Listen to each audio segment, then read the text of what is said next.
Alright, there we go. Stream started.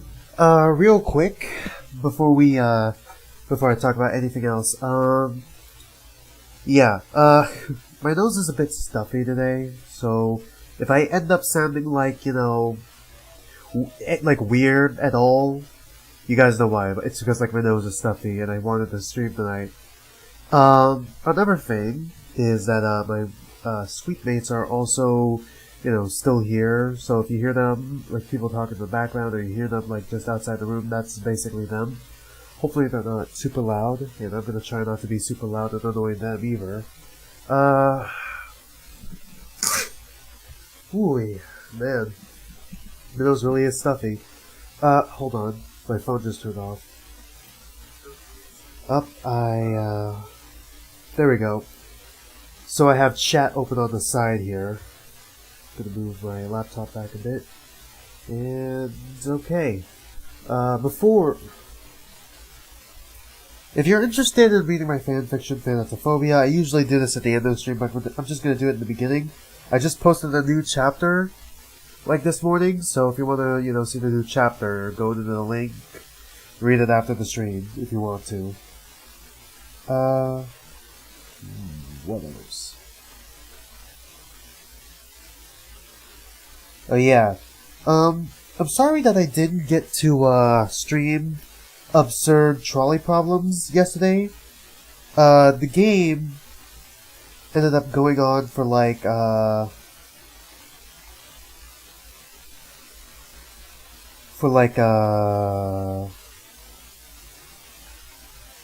while.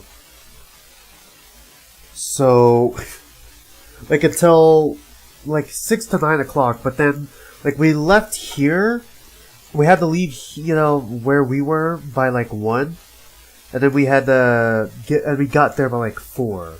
So like coming back, we didn't get here back until like midnight, and I didn't want to like stay up super late, so I just showered and went to bed pretty much. But tomorrow is Labor Day, so if things go well, sorry, I thought my stream crashed for a minute. So if things go well, tomorrow, and I don't have as much to do, I might be able to do a short stream for Absurd Trolley Problems. Next week, if I have the time, I'm gonna try and play Fatal 12 alongside Dust and Elysian Tale. And then as soon as we're done with this game, we're gonna start streaming Dust and Elysian Tale alongside Phoenix Wright, the Ace Attorney trilogy. And with all that out of the way, I just wanted to explain that real quick. With all that out of the way, let's actually get into Fatal 12. From when we left off, we finally voted out our first person, which was you. Yeah, it's you. It's numeral 4. So now we have 6 people left, I believe, which leaves us with oh yeah, hold on. I just remembered. I have to shrink my head a bit. Just gonna shrink it a bit. Hopefully, I'm gonna see what that looks like there. Let me get a little bigger. There. Let's just leave it at here. Yeah, right here. So that leaves us with 6 people, which is, numeral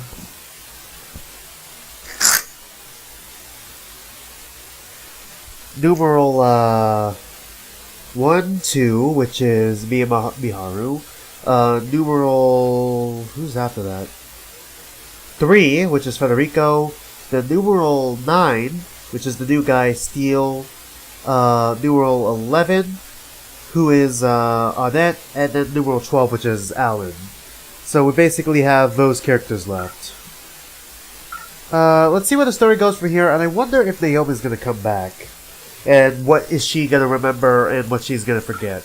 Like, if she does come back and doesn't die on the train, because Yu's now dead, so that means when he bombed that train, that means it actually happened now. And Naomi was on that train with us, so... Like, is Naomi coming back? Did she survive that? Like, how much changed? Because I know, like, actions are undone within the weeks after your death when we were brought back. So I wonder how much is gonna change if Naomi does come back and did die on that train. Sorry, my nose is killing me. Ah, fuck! I was not expecting to come back here. Oh wait, is this new game? Whoops! Whoops! I accidentally started a new game. Whoops! I don't want to. This isn't. Don't exit the whole game. Fuck. Ah, for fuck's sake! I meant to press continue, not start. Oops.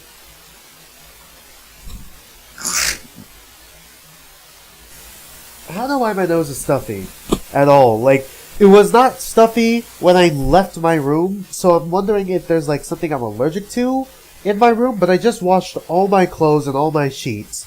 I just dusted off my fan right before the stream, so I'm not sure why it's like this.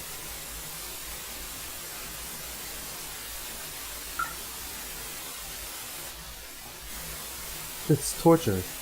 The fog in my consciousness gradually begins to dissipate. I sense someone nearby. Ah, for fuck's sake. Save. Who would be nearby? Let's go with Miharu.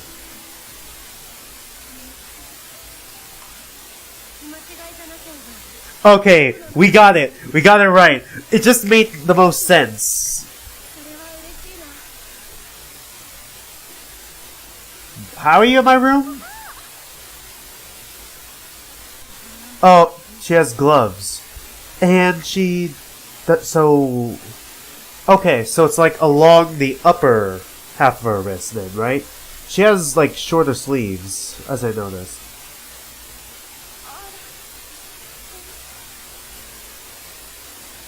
The first thing I see upon waking up is Miharu. She's in her school uniform, all ready to go. I'm kind of curious. If I had said someone else, would someone else have popped up, or is it actually Miharu popping up because... or is it always going to be Miharu? Oh, nope, that makes sense. Okay, okay, those gloves should be, like, falling down with how loose they are, but okay.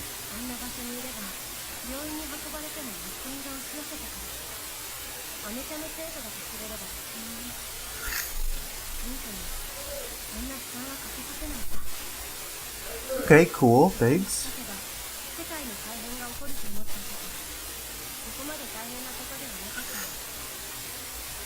Right. Sorry if my sniffles are super loud. Hold on. How loud are my sniffles? Like, I'm gonna turn down my mic a little bit. Just like right here. So I don't accidentally like burst your eardrums with my sniffles. God, like every time I wake up in the morning, it's so cold too, which doesn't help. And like I have 2 blankets that I'm huddled under, so it's fucking, it's hell, it's torture.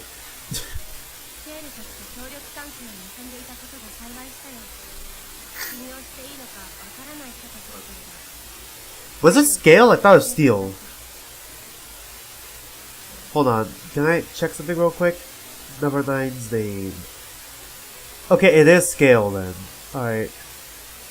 Well, do we know? Okay, we know his name and regret, we just don't know how he died. We know Audette.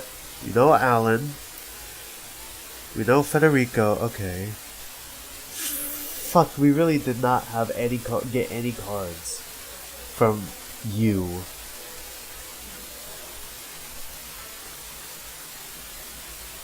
Hold on. Okay. I'm not gonna seize. Alright. She slips in an extra comment about how she should have made her way over quicker. I gotta blow my nose. Sorry. Hold on. Let me go into my bathroom real quick. Ah, Jesus. My nose is so stuffy.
might make myself. I might make myself some ramen noodles a little later. Because, like, see if that helps, clear my sinuses and stuff.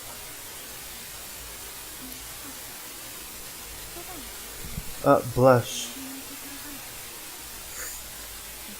We got 2 blushes.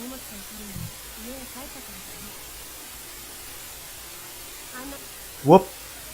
I thought she was done.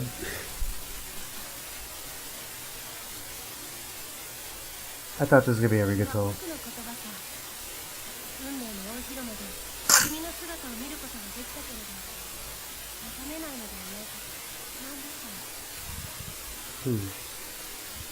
I'm not sure what went on while I was unconscious, but it looks like she did what she wanted to keep me out of. She keep me out of trouble. And here I was worrying about the possibility of my real body being taken to a hospital. Waking up in my own room helped me settle down a bit. I'm a bit sore all around, but other than that, I seem to be fine. Thus, there's only one thing left for me to worry about.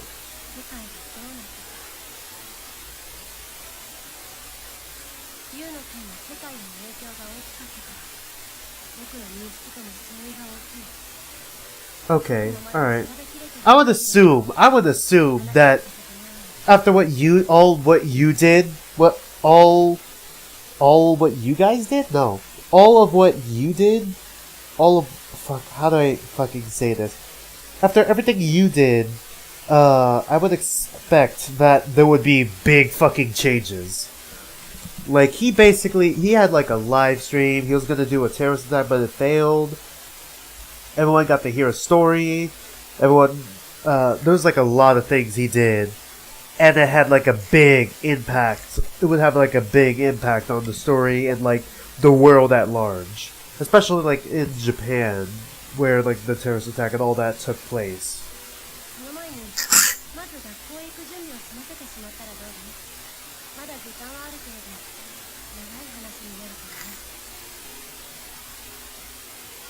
Following her advice, I get ready and make my way downstairs. It should be easier to talk things out down here. Ooh. As always, I make some coffee for the both of us. There's still an hour left before we have to leave. Guess I woke up early thanks to all the rest I got.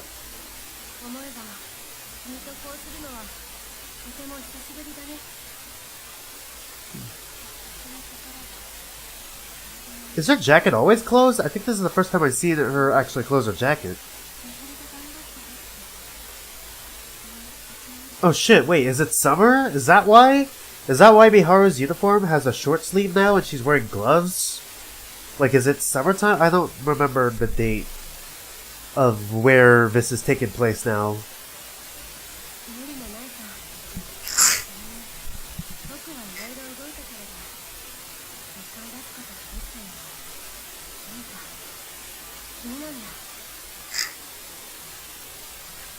Naomi's death. That's gotta be what she's talking about. She's about to talk about. Miharu takes a deep breath before she starts.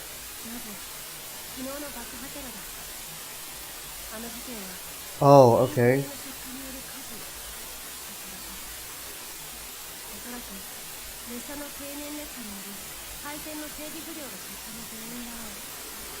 Okay, alright. So that event still happened.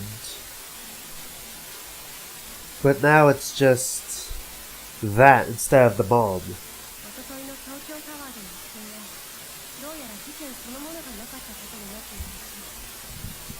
Maybe... Oh, maybe... You done, Miharu? Okay, good. Maybe that's why Mao was watching it. Maybe we could see if Mao remembers, or remembers somewhat. Like how, for some reason, Naomi is able to remember, at least in dreams, how Rinka died and stuff. So, maybe it's similar to that?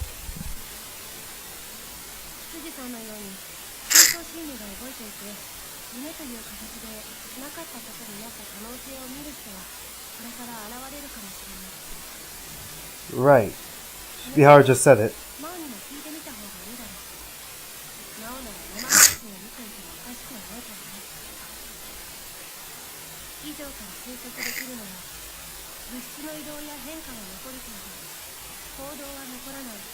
Okay.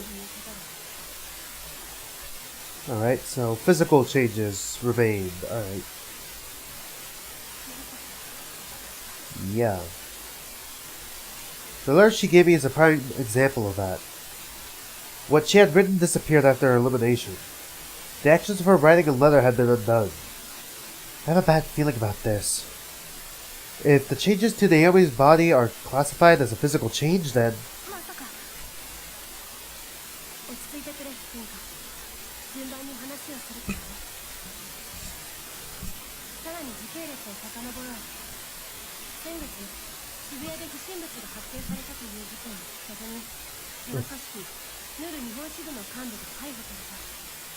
Okay.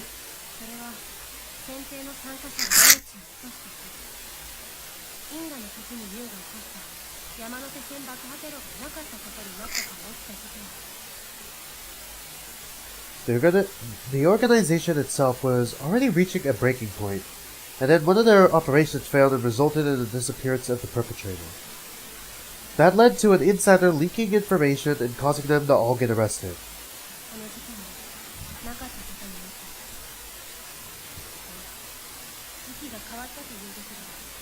Alright.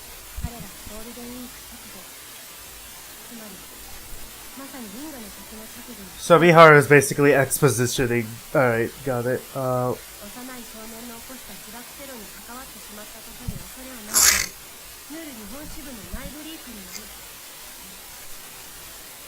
Alright.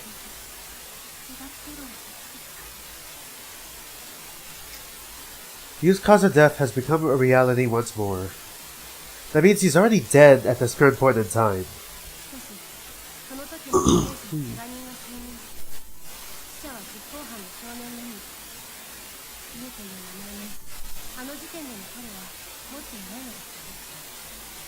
Ah.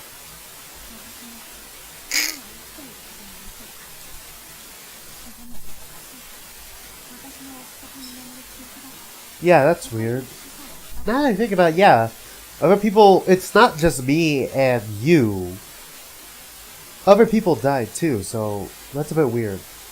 The explosion took place in the middle of a packed train. The only way no casualties would emerge is from that is through a miracle. Granted, you could probably call divine selection and its alterations to fate a type of miracle.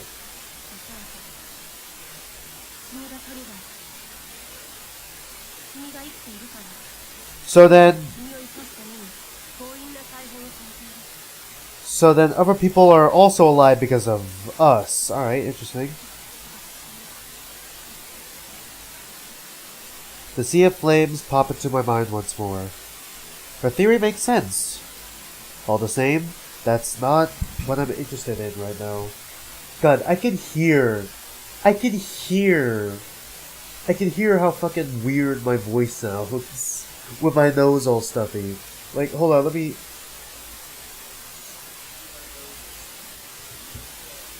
It's not that bad. Okay, it's not that bad, but you can hear it. I made it a point to settle things with fate. I want to know the results. Yeah, that's the important question.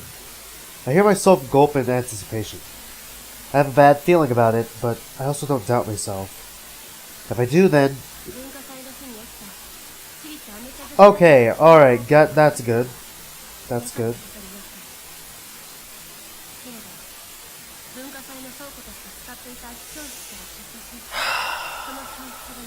Fuck off, really? Naomi? My movement goes ragged all of a sudden. It almost feels like my heart has completely stopped. Okay, so Naomi survived. Possibly if she was still in that room. With burns and shit all over her body, but she's still alive. Alright, that's good.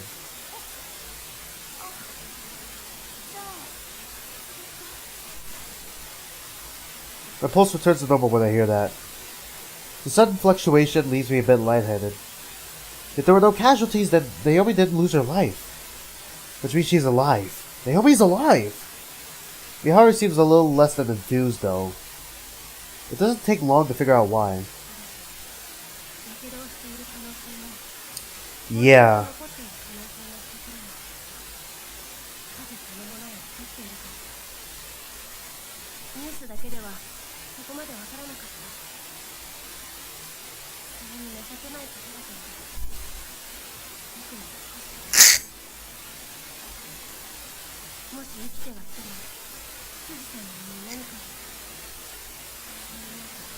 Ah. Well, let's just visit Naomi then.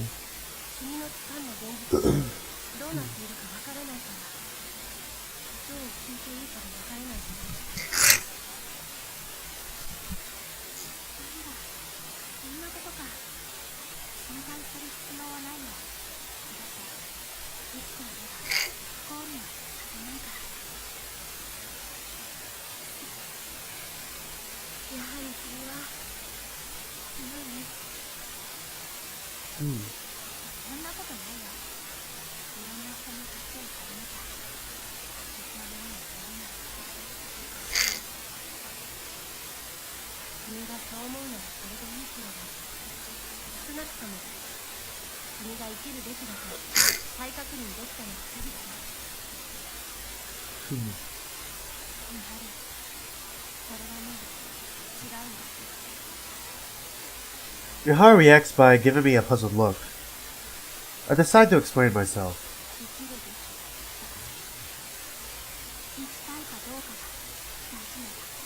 Right.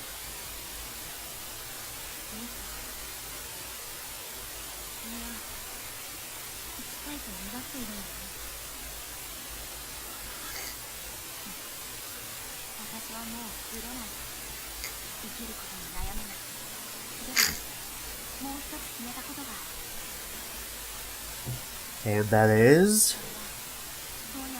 Oh yeah, that one. That the both of us could escape together somehow. Alright?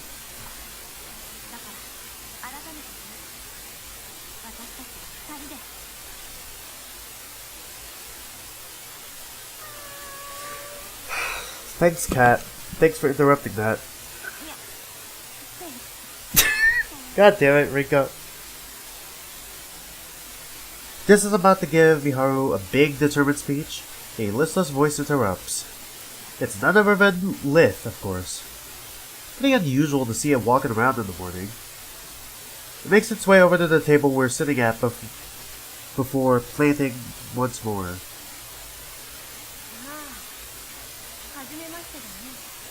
Is Lith gonna be an important part of the story, or is it just the cat that just fucking interrupts the plot? Like...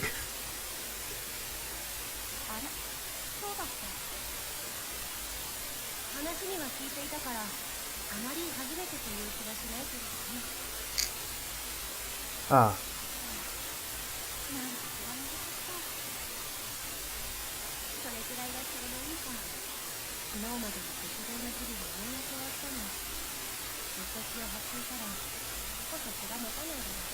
I'm like breathing through my mouth. Hold on. Let me move this down a little bit.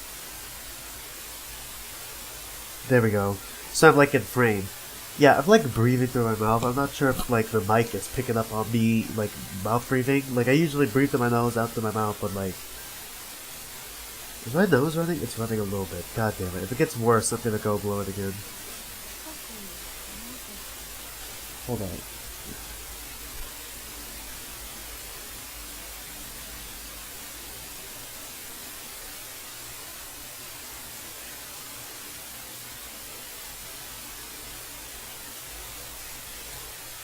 There we go.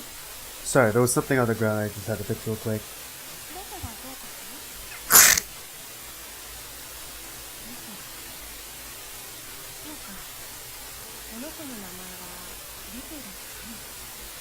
Weird.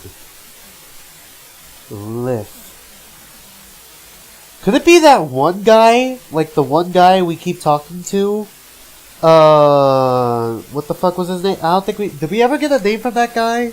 The guy who we randomly talk to sometimes in like that weird dream state that isn't like the lady in white, the little girl in white.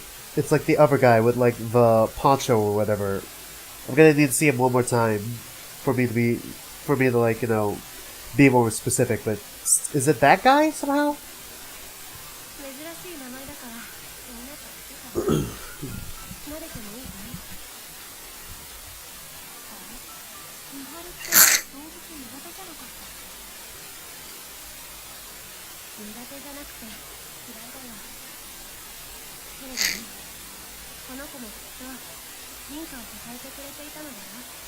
Okay.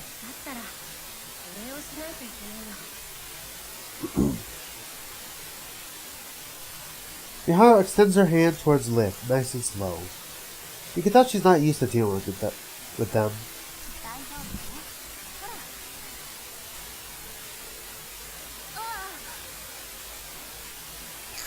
It's not often you hear Miharu shout in surprise. It has me grinning at first, but I come to regret that pretty quickly. Wait, what? She falls off her chair before she can pet Lift and crashes onto the floor.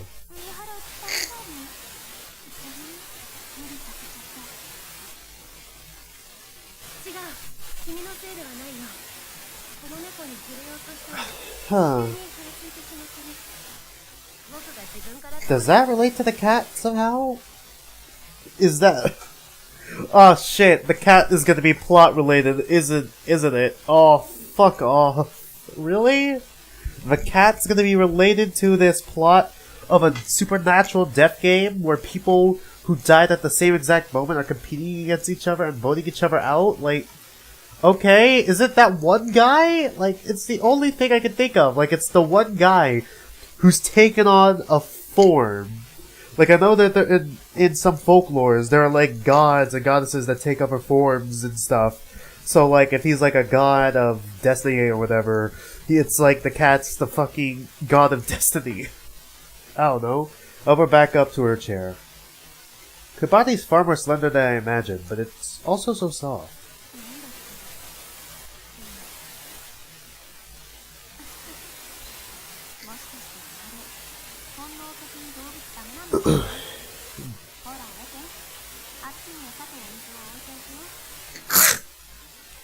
Sorry.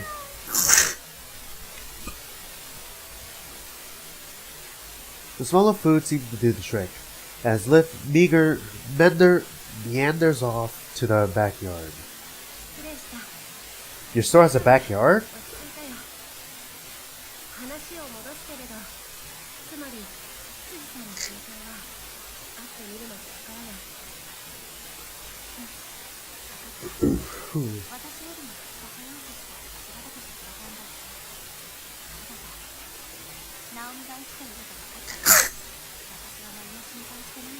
Feels like she's saying more than whatever this is. I'm pretty sure she said Naomi's too, so translations aren't 100% accurate.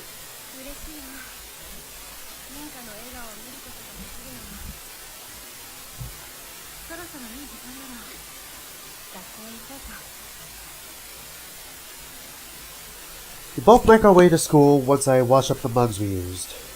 I gotta go blow my nose again real quick. Give me a minute. Oh, gonna wait for the next scene.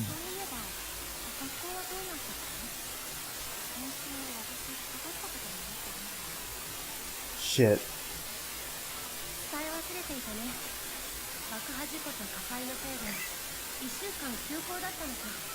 Okay, that's good.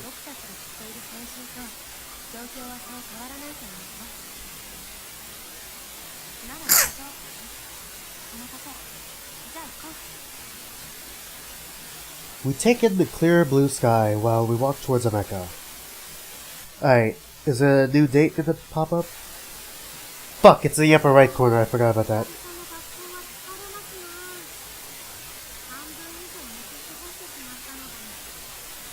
Fixed it, there we go. So now you guys will be able to see the date.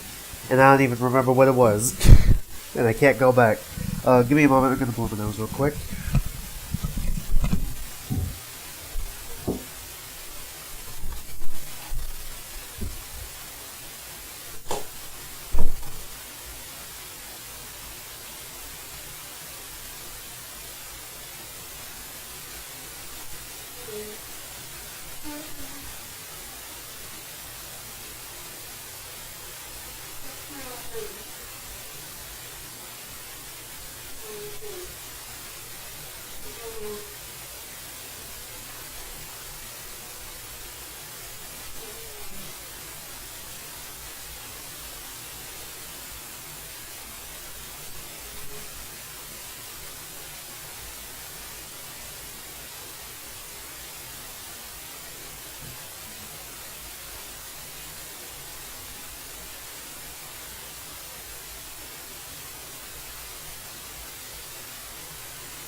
Huh?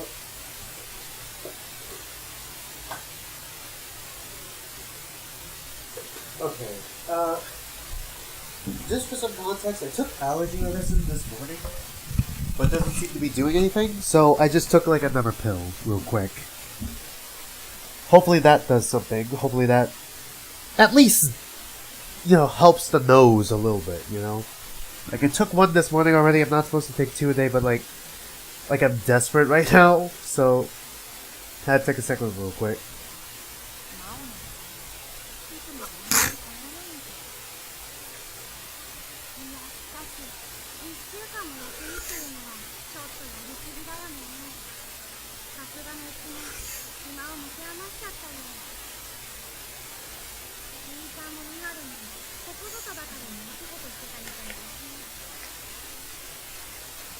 Seems like the world has changed things up after all.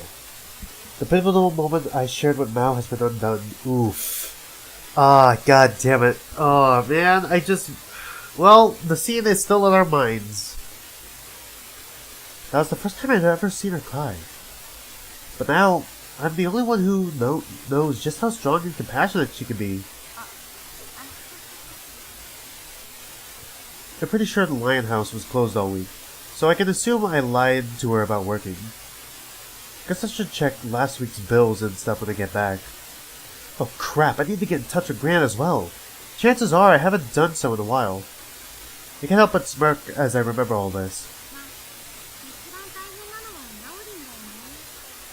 Uh-oh.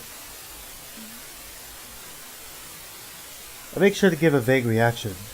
Mao follows up.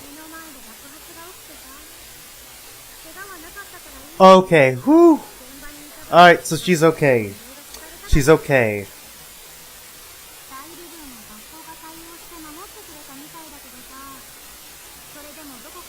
Oof.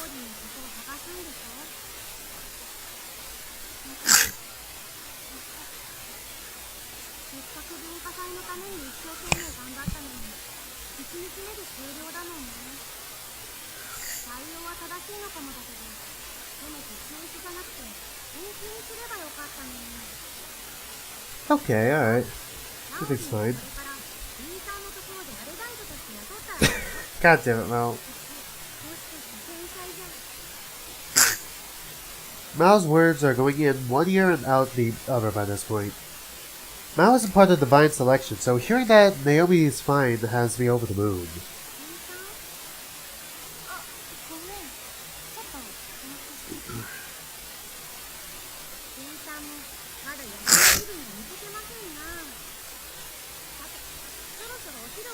Shit, is it already lunchtime for these people? Okay, alright. Up! It's Naomi.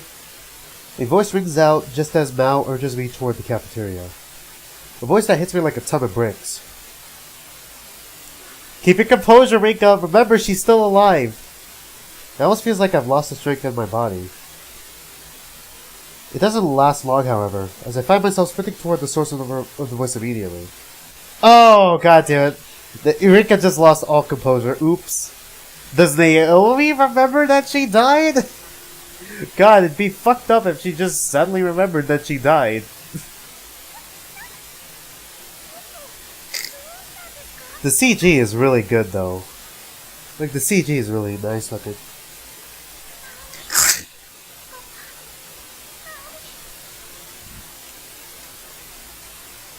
Everyone's staring, but I don't care. I hug him with everything I have. Unfortunately, my face is buried under a cloak, so no one can see the tears welling up in my eyes. Whew, thank you, Miharu. But I can still detect a bit of anger and jealousy in that voice.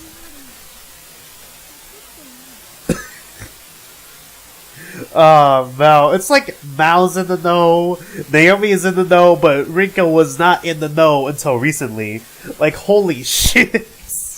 Rinka, how is it that everyone but you knew about Miharu's crush on you? God damn it. Alright, oh yeah, someone else stream. Hey, Alpha. Just so you know, my nose is a bit stuffy, so if I sound a bit off, you'll know why. And I did take an allergy pill just now to see if it can help with that, but I'm not sure. Hasn't kicked in yet. I hope it kicks in soon, and hopefully it doesn't just make my nose run.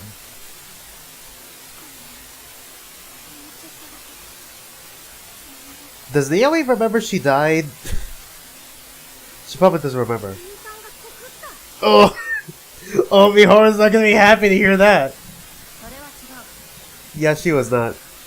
She was... Yeah, she kind of wasn't... She was not... She was kind of not happy. But, hey, look at that. She's able to keep her composure. Even though I'm sure Miharu is fucking slowly dying inside. I spent the next 5 minutes hunger tight. Miharu, who is fucking fuming. Holy shit. Most of the time is spent waiting for my tears to recede. Those who don't understand the situation, Mao included, probably assume I've gone off the deep end. Rumors are going to spread fast, but I don't care.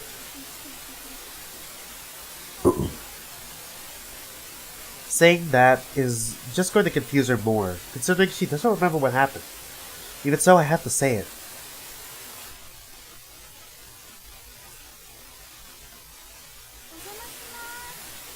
Oh boy.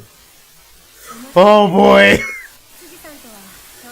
I happened to bump into Naomi outside. Oh, Miharu and Naomi being in the same room after that. Whew. What's about to happen? Miharu and Naomi come to Lighthouse after school. After I looked into it, it turns out I'd closed the store for the week due to my being ill. I made sure to tell my gran and that it'd be open as usual starting tomorrow. Miharu and Naomi saunter over to our table. Once there, I sat down next to Miharu. The reason for both of them being here is obvious. We're going to fill Naomi in on everything, including the fact that she died, which is probably going to give her an existential crisis. I wasn't sure how much I should tell her at first, but I think it's best if we reveal everything. Just everything all at once. It's entirely possible that things could repeat themselves if I keep certain things from her. Oh wait, it's not a side ponytail. It's pigtails. She must have really long hair, cause it's not even like, I don't think it's like full pigtails either. It's like half pigtails. Like, have you ever heard of a half ponytail where there's like some hair that's put up and then there's like others put down? Like, let me pull up an image of, I still have to watch this anime. I plan on watching it. But there's, like, so much anime that I want to watch that, like, it's kind of lower on the list. Tokyo Revengers Mikey. He has a low ponytail, I think. I just want to pull up an example. I remember him having his hair at a low ponytail at some point. Did he? Or am I thinking of another character?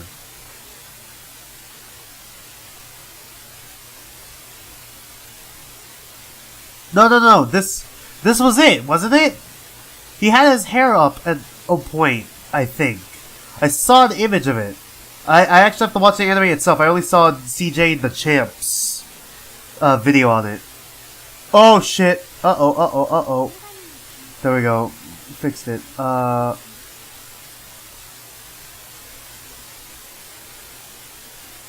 Ponytail. Yeah, look. Oh, I was crazy. I thought. No. Look here. It's low ponytail. I mean, it's fan art, but I swear to God. Yeah, right here. No, that's not official art. The fuck? I could have swore there was official art of him with a low ponytail. Am I crazy? Like, I'ma just look up low. No, not low ponytail. Half ponytail. I'll just pull up the.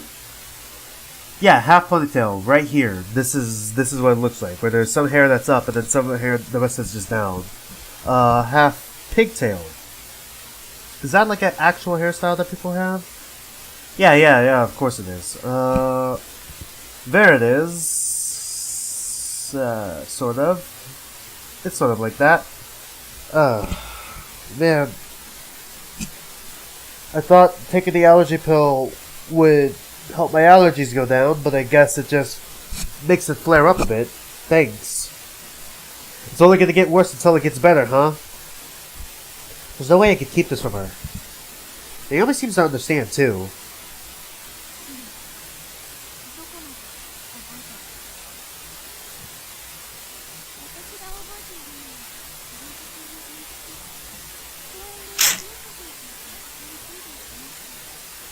You guys did what? Miharu. Miharu is fuming. She's so pissed. She's like fuming on the inside. Oh no. Naomi gives Miharu a panicked look of apology before turning her attention back to me. Ooh.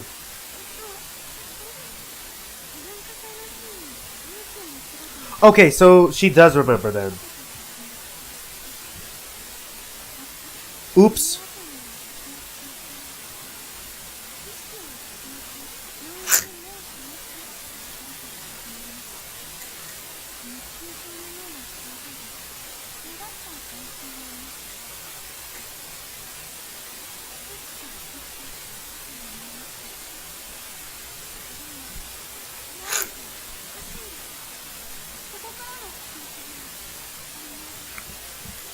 Okay, so people do remember.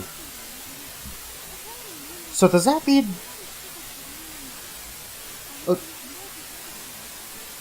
Okay, so does that mean that when that terrorist thing happened, like last week, with the Tokyo Tower, does that mean that people who were involved in the attack remember it? Like, people who were actually involved in the thing remember it better than people who weren't involved? Like, with the live stream as well, like, does Mao know about that? Like, I'm not sure. Like, could Mao still have some memory deep down in her mind, but it all comes to her like in a dream or something?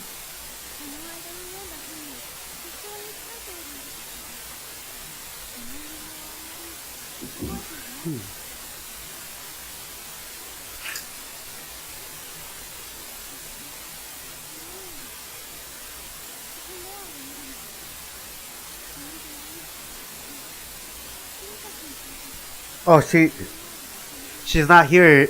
She's not happy hearing that Naomi had dreams about us dying. Oop, accent skip.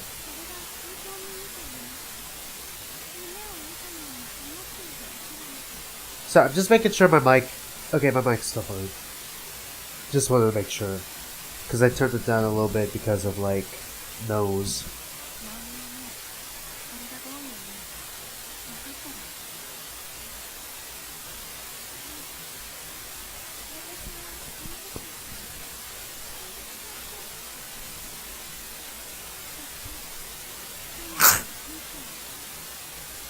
Seems like Naomi pieced it together pretty quickly.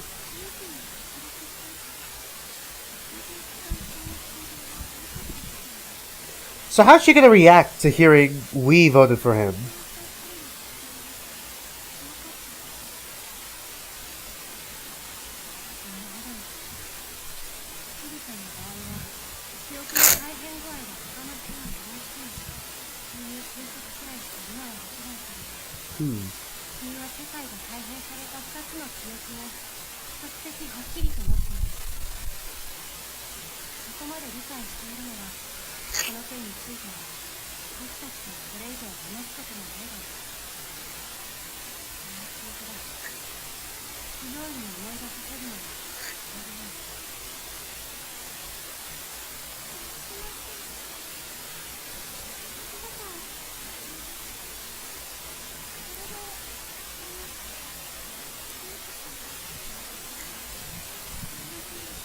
Okay, so she's already assuming that we probably eliminated him. Are we gonna get a choice?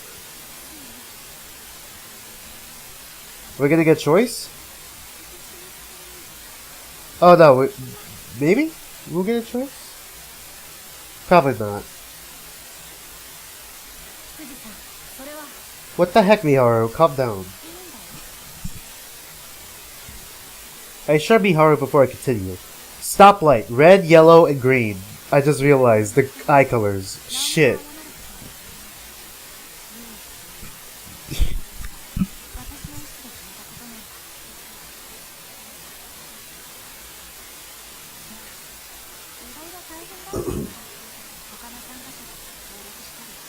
Well, they gave you a gun. I don't think you actually used it.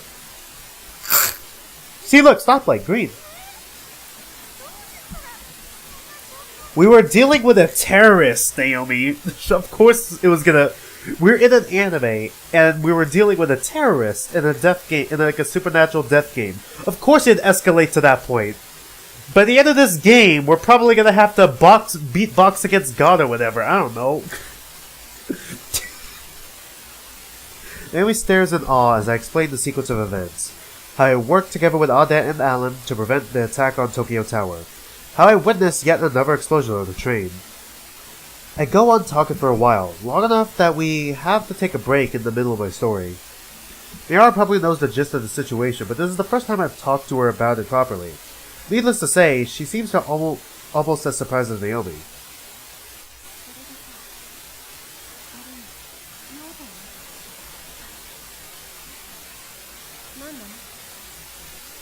Blush.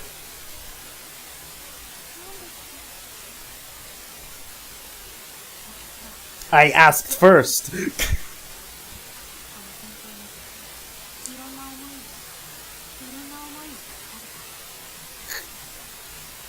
Nice. Can't wait for the cat to pop in and just interrupt this amazing moment right now.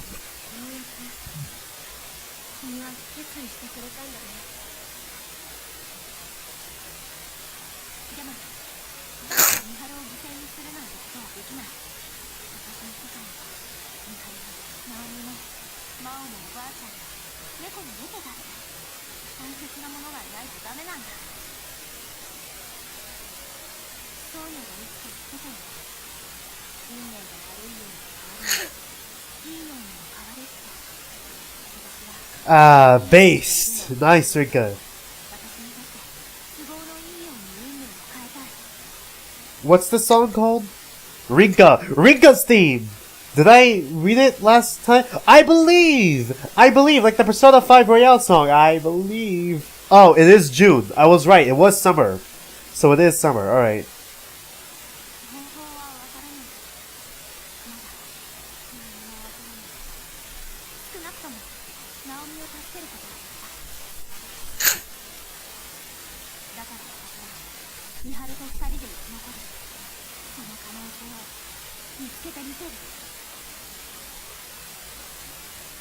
I'm well aware that I have no leads whatsoever when it comes to how I'll accomplish this.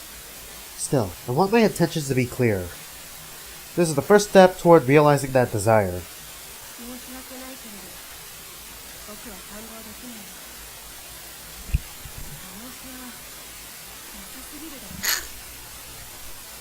Miharu, I'm the main fucking protagonist.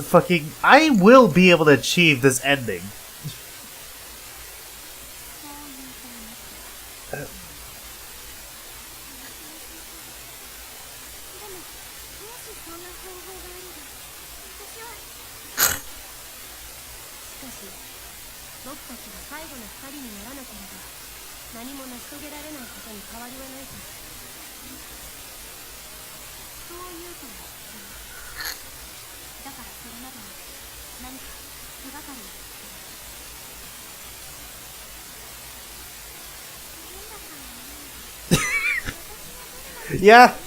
Yeah, they always kind of third wheeling now, huh?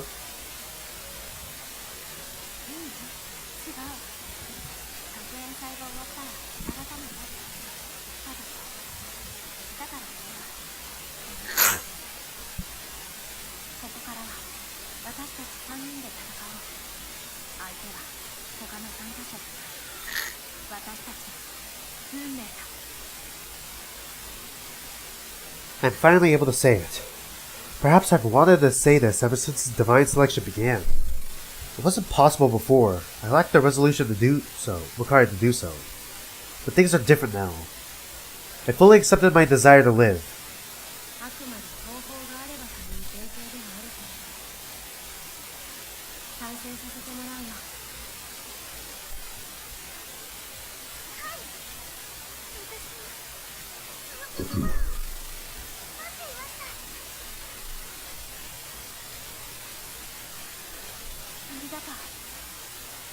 Alright, this is a good moment.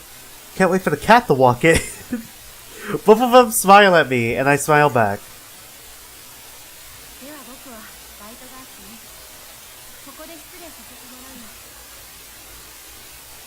Alright. That said, Miharu makes her way out. Alright, we're gonna have a scene with Naomi, or... Nope, okay. Probably here. Oh... Damn, Rinka fucking called out fast. I actually genuinely thought she was probably gonna go to work. I follow after Miharu when she exits the lion house. Why do I keep saying the lion house? Lion house. Just lion house, not the lion house. Fuck. I thought I fixed this last week. I asked Naomi to stay inside before running off, though.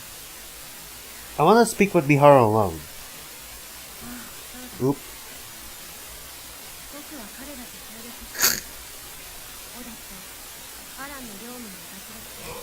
Oh. Oh.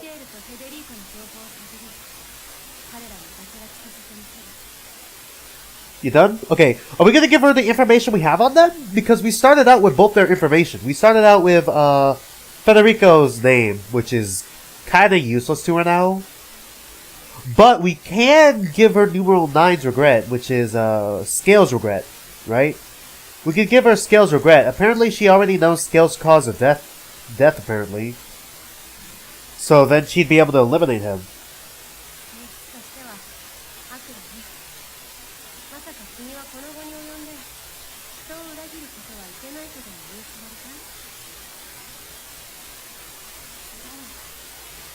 Rinka, give her the fucking regret card we got. Oh, do we even know which... Yeah, we should, by process of elimination. We know Federico's name. We know these two. We know who the fuck we are. We know who the fuck Miharu is. So by process of elimination, we should know who the fuck Scale is. So... we do. Okay, so we do. So we're gonna give her a regret card to help her out, or are we gonna be a dick?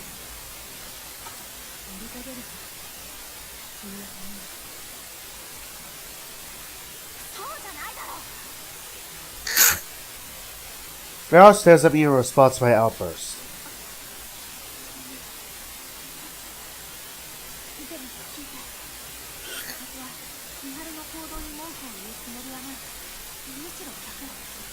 Ah.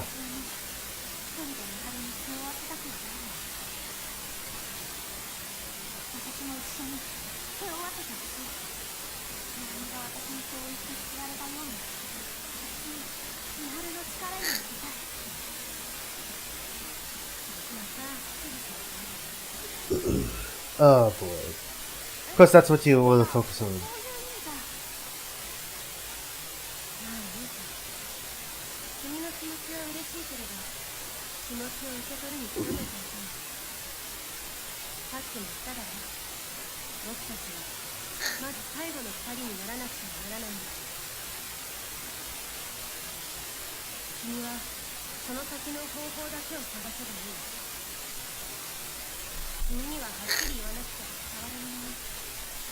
Alright, if you're gonna deal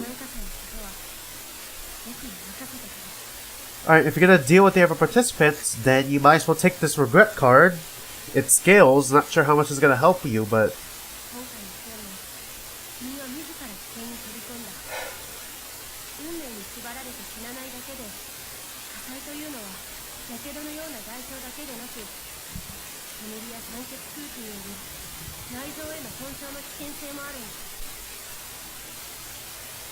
Oh yeah, speaking of Scale, this guy has a strong sense of justice, so I just started looking into his name, Scale.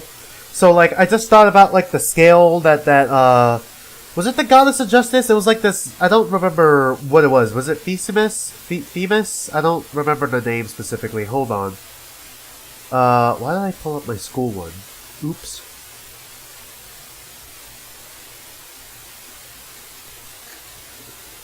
I think it was Themis? I don't... Lady Justice? I don't...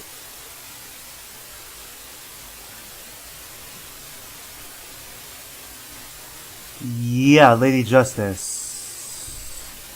Dyke. I was not even close, apparently. Dyke. I was thinking something else. So... Was it Dyke? I thought about, the scales for, like, the justice thing. I wanna look up Jones real quick. Cause, like...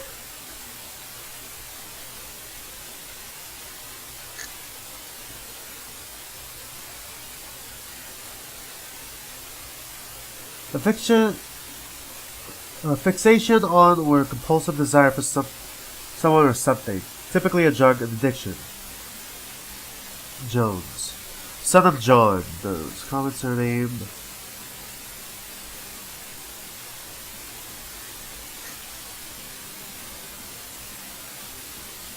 Jehovah has favored. Yeah, you get the idea. You get the idea.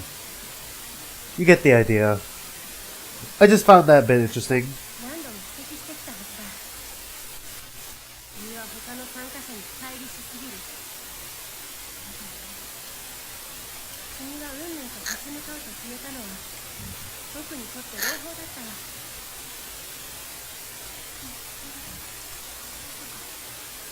Oh, I see.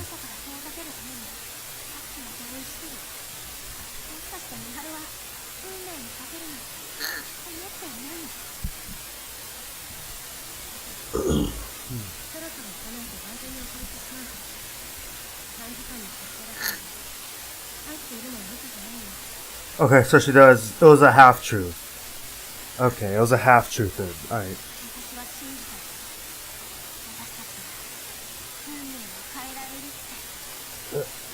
I keep cracking my back, sorry, hold on.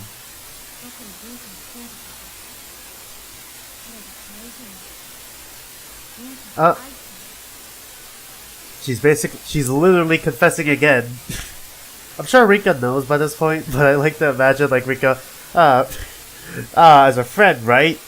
As a friend, right? Like, just fucking so oblivious. Saying that, Miharu makes her way to the station. There was nothing I could say to her after that. I had no comeback. It's a fact that I lack information on both the other participants and how to ensure our mutual survival. All I'm doing right now is speaking of a scenario I want to see happen. That's why Miharu brushed me off. I doubt she'll only fill me in on the bare minimum like she did previously at least. Either way, I intend to do things differently as well.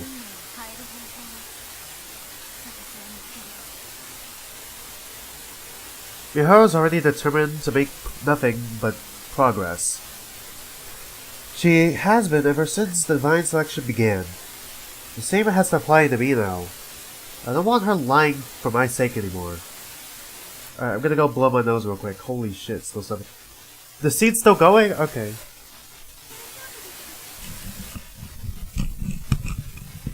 God, I really want something warm, maybe something warm.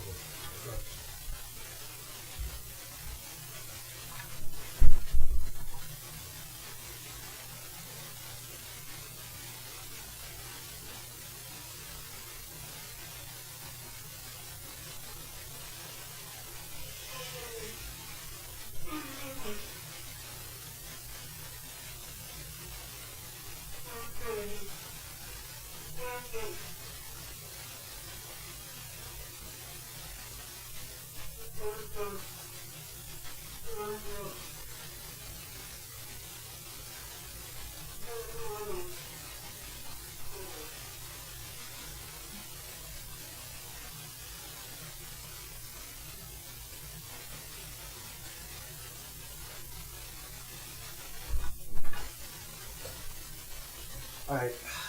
Sorry, I just had to finish one of those. It's less stuffy. It's less stuffy, but it still sucks.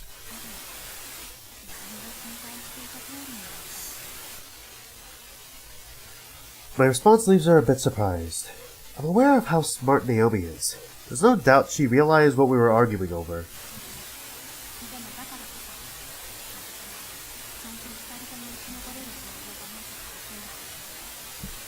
Oh yeah.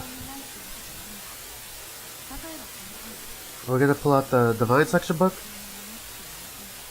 Right.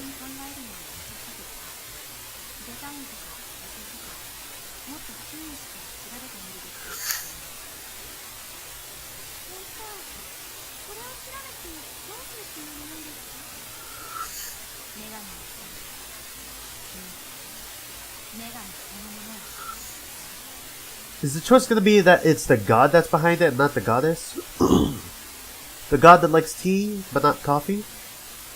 We've been so focused on the dream world and the events in the real world being altered that we simply accepted everything about it.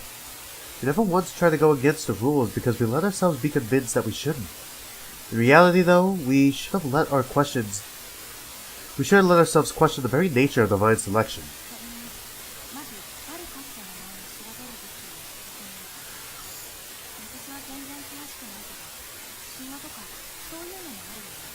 Maybe there's a weakness we can exploit? Because, like, in ancient myths, all gods were like gods and goddesses had some sort of weakness, not like necessarily a character flaw. Think about it. I mean, I guess God also has some character flaws, but it's never shown as flaws. I say character flaws. I'm going to offend so many Christians and Catholics by saying God has character. Like, I'm already saying God is flawed, which is probably going to piss them off, but I'm also saying that he's a character, like a fictional character. Like, holy shit. That's not what I mean.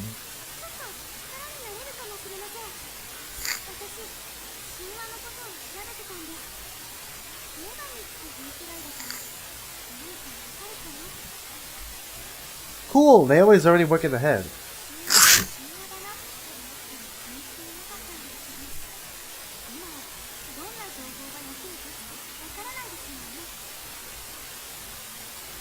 Naomi whips out her notepad and flips to the first few pages. She must have written stuff while researching. After reading through them a bit, she turns her attention back to me. Okay, alright. Parka, so it's Roman mythology, alright.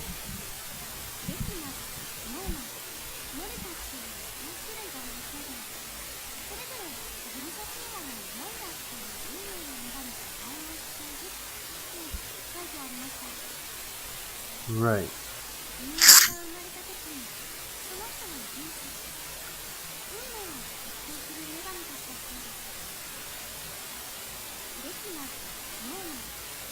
I'm going back just to reread this. So there are three. So we already know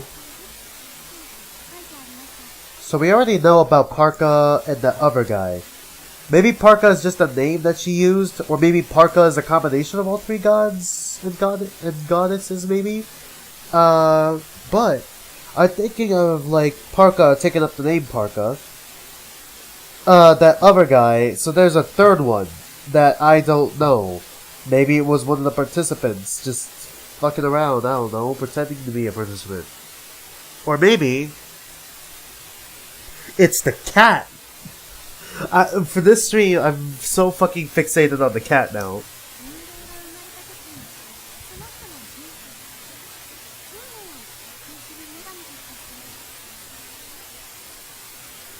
Okay, so we weren't supposed to die though.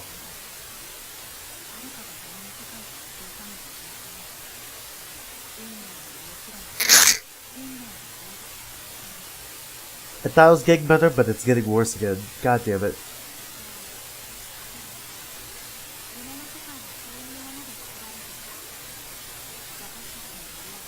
Right?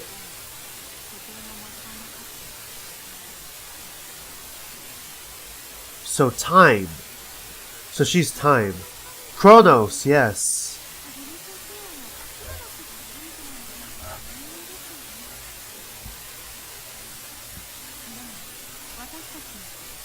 Present, past, and future.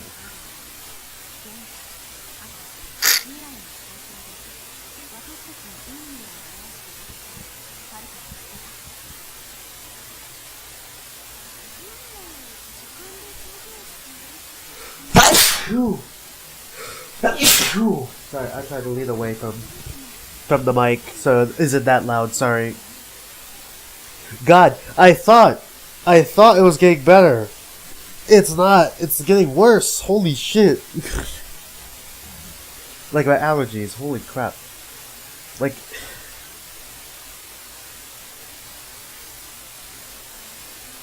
yeah, it has gears on it.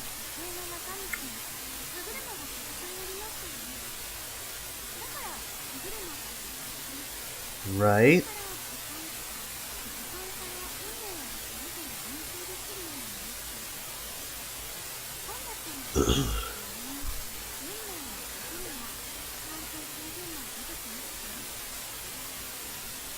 My nose is running. God damn it. We're in the dream world.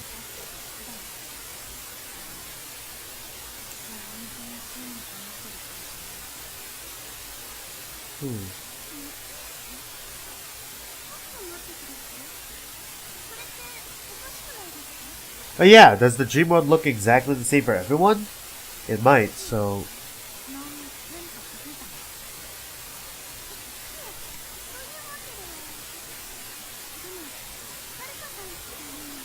Yeah, that's a good point.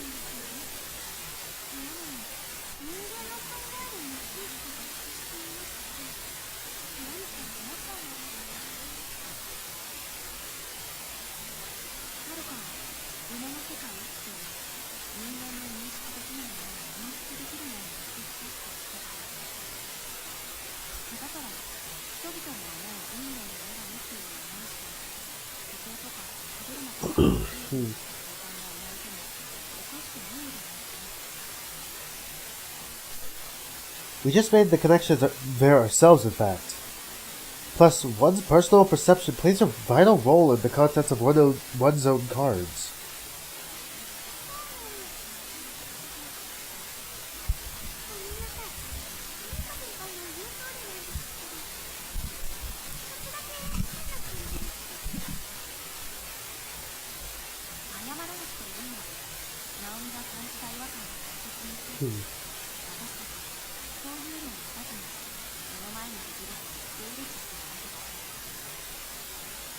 Naomi nods, but still looks somewhat apologetic. I can't quite understand what she must be feeling in all honesty. Chances are part of me is still convinced there's no point in overthinking things because Parka is a goddess. And here I was, telling myself I'd quit that sort of thinking not long ago.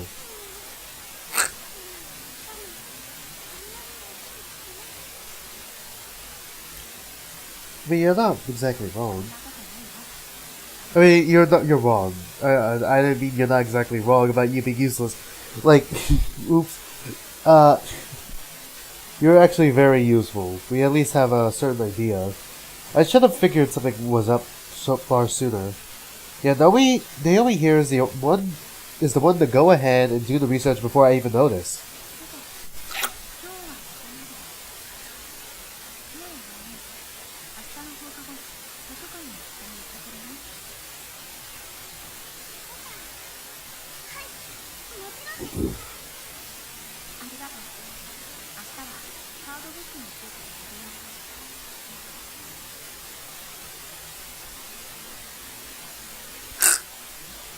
It's already dark out, so I walked Naomi to the station.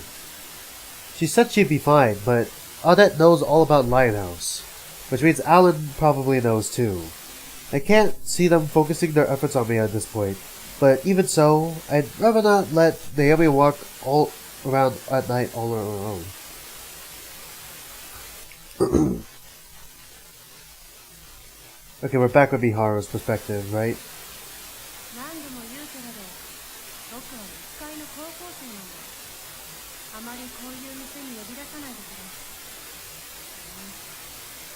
I gotta blow my nose a bit more real quick. Holy shit. Sorry, my allergies are really bad. Hold on. I'm probably gonna toss on a jacket. Maybe I'm just cold.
There we go.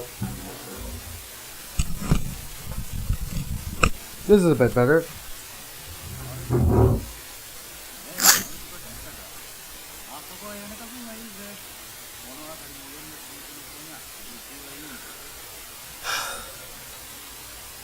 Federico, I'm still a high school student.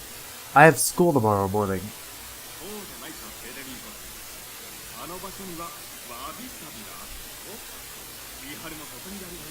Half right and half wrong?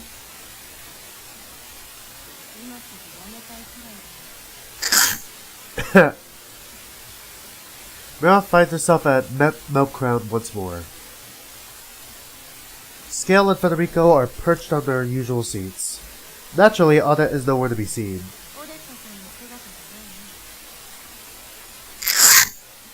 Miharu heard the details from Rinka, but opts to play the fool. This is the first gathering since Odette had told him to leave the heavy lifting to her. Miharu finds herself cautious about the two parties' exchanges between them and today.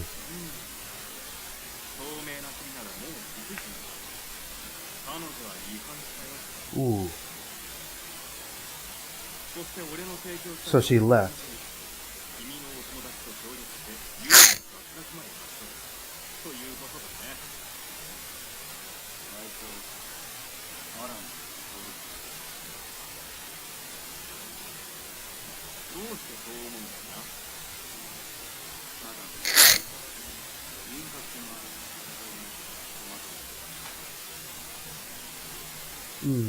That comment doesn't sit well with Miharu, but she lets Federico continue.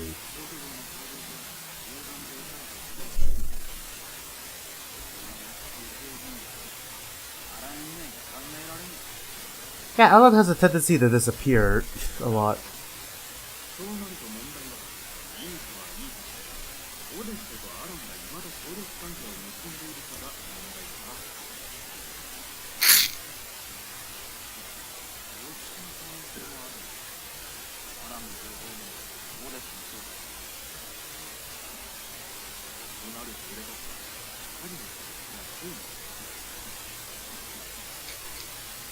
Scale, Federico, and Miharu versus Rinka, Odette, and Alan. That is the situation those two are imagining, but Miharu knows that isn't the case. This isn't the case. There are 3 teams, not 2. Scale and Federico, Miharu and Rinka, and Odette and Alan. Which is kind of crazy when you consider Scale shows up, fucking, like, doesn't elaborate and is like a major player in the finale. Like, shows up like halfway through the game, essentially. 2 versus 2 versus 1. Miharu's goal is to obscure Rinka's participation.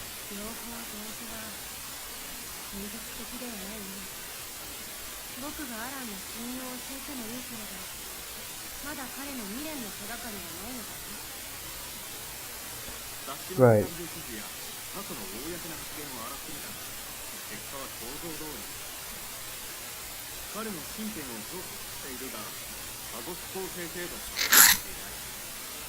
Maybe it has something to do with his family?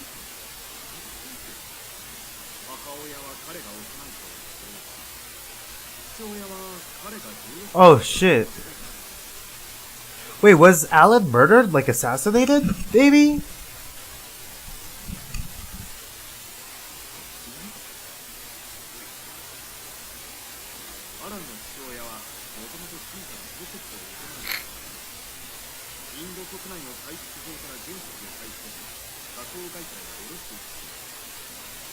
Alright.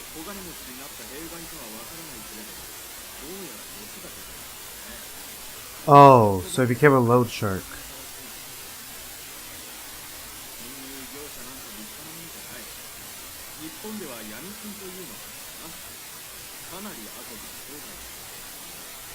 Yeah, like I said, loan shark.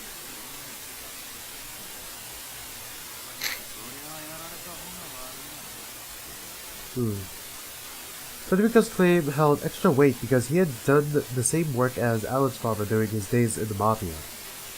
Scale shrugs in agreement. Miharu was able to establish a link between this information and the cause of death she's privy to.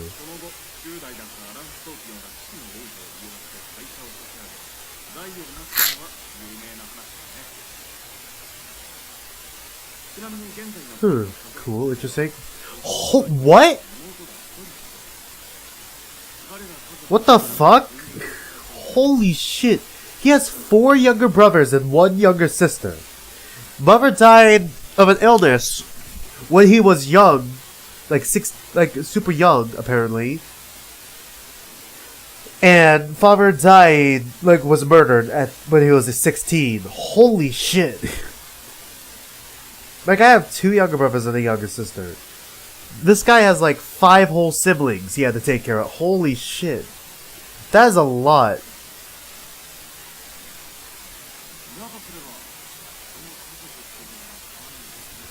I mean, I would suspect family would have a big part in it.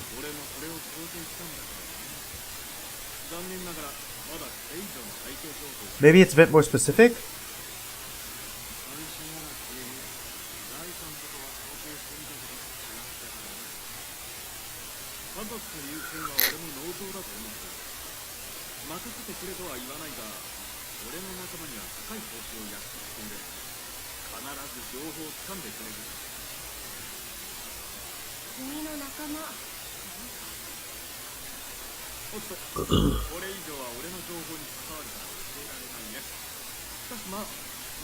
A journalist of sorts, huh?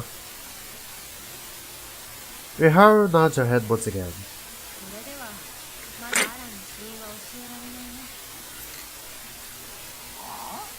Oh, cause of death. We got Alan's cause of death. Whoops. I was thinking of the wrong thing. I thought we had numeral 9's cause of death.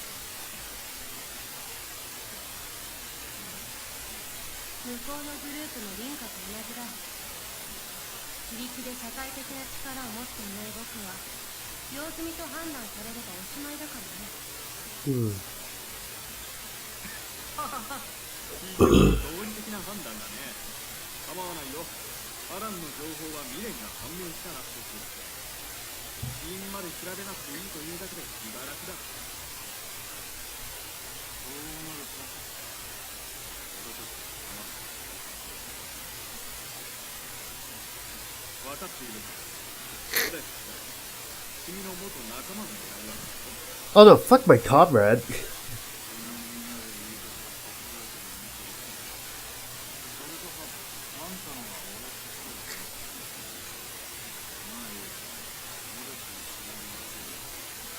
Oh, really?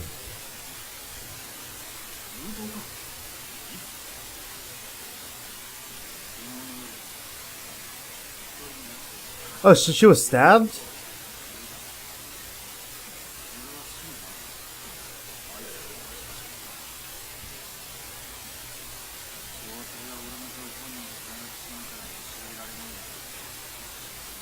Whoops.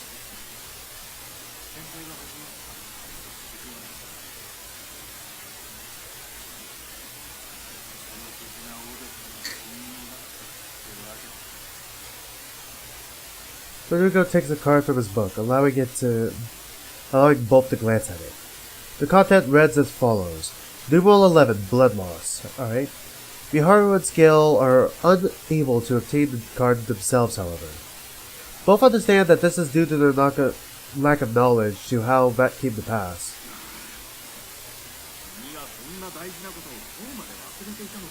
Oh, well, Federico was busy dying himself, so...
It'd be interesting if Federico does vote out Odette, though.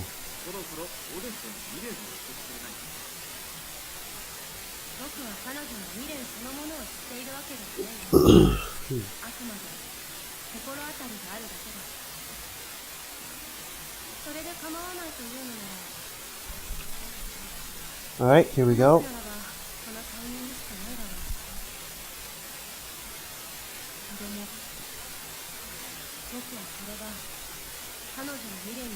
Wait, Odette has a child? Wait, what?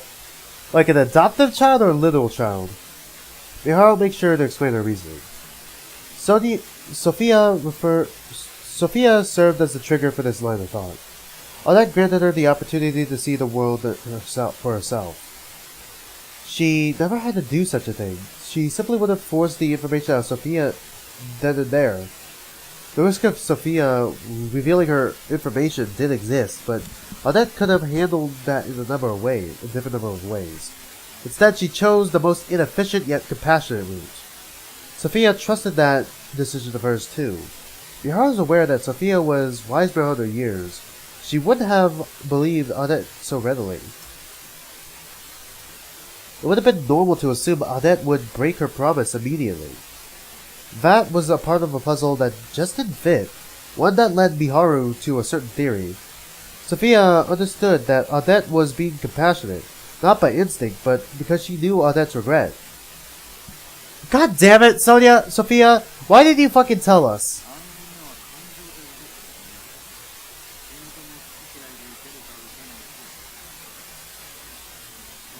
Whoops.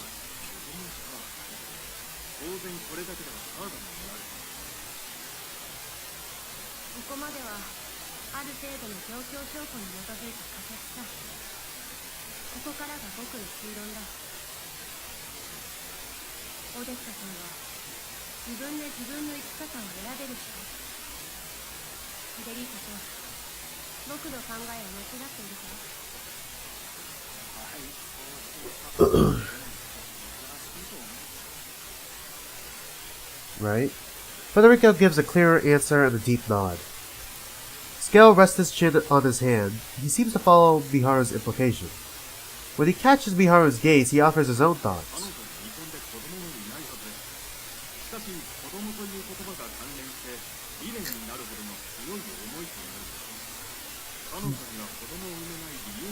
Really? Is that really it? Could that be it?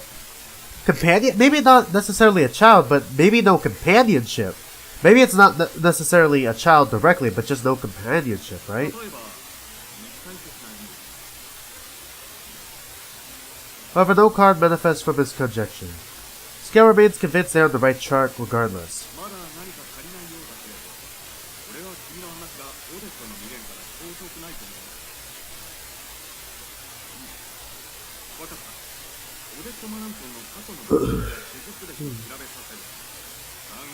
Shit, Scale. Holy fuck. Time to tip the scales! Okay, but holy shit.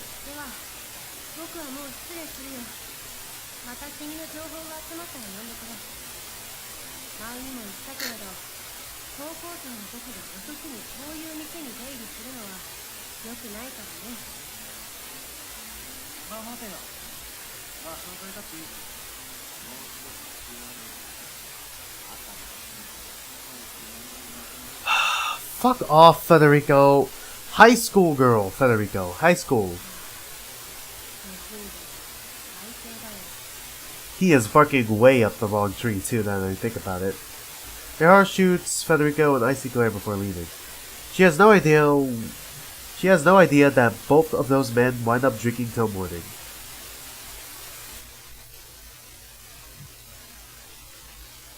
Now we're back with Rinka.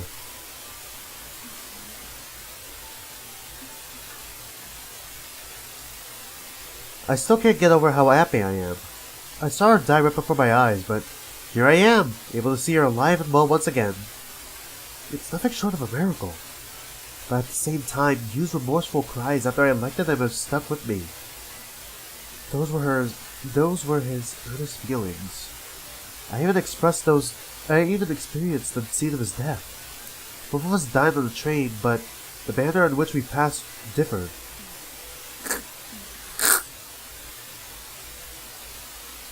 Those memories aren't enough to stop me now. I don't regret my decision. His life has served as a stepping stone I needed to propel myself forward. Stepping stone! Nagato Kamoida! God damn it. Lighthouse will be back in business starting tomorrow. I've already gotten in contact with my grand with the logistics and I sorted out all the orders required. All I have to do now is go to bed. I keep futzing with my phone? What? Futzing? Never heard that word before. I want to talk to my grand for a bit. Mainly because I have nowhere else to funnel all the feelings I've experienced the past several weeks.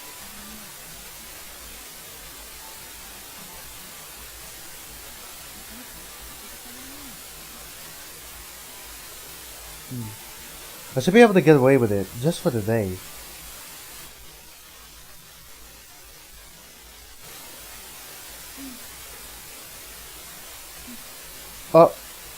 We ended up talking a lot longer than anticipated. Well, it was mostly her, because she blabbed on about when I was still a baby. It was a topic she'd only touched on briefly before about the time I was born. Apparently my parents passed away in a fire immediately after my birth. She doesn't remember much about what happened herself. By nature of both the shock and how busy she was at the time. I wonder if they had to deal with a similar thing to us. Probably not. No one remembers the actual time my mom gave birth to me. My dad probably would, but he's no longer here either. According to her, I was found crying in the smoldering ruins of the fire. Almost like I magically appeared out of the flames. Holy shit, what if we're the third god? That'd be crazy. That'd be a crazy twist. Gran also doesn't remember when she came to learn my name. However, she does remember that my mom was the one to name me Rinka, as well as the meaning behind my name. It all comes as quite a shock to me. The details of what happened were vague, but I was able to accept it, considering those who witnessed it were gone. I'm well aware of what it's like to spend your days and a days after a traumatic event. My memory lapse surrounding the events that led to becoming a participant in Divine Selection is proof of that. For my gran, this took place 16 years ago. It would be odd for something to trigger her memory, but as far as I'm concerned, there's no need for that to happen. I might have thought differently last month, but I'm not the same person as before.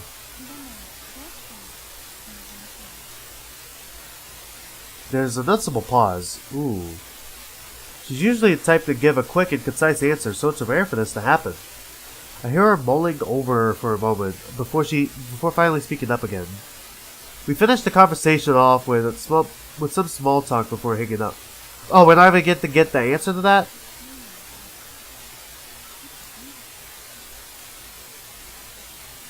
A person's life is a miracle and of itself. I just want you to know that. That did nothing to answer the question. She doesn't normally talk like that either. That was the first time I heard her say such a thing. There was something about it though. It set my heart ablaze.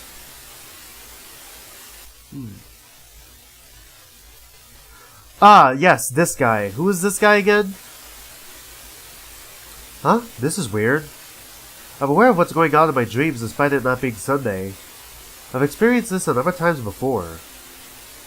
I'm not in the court of fates either. It's almost like another side of the dream world entirely. It's not long before I hear a man's voice ring out. Yep, this guy.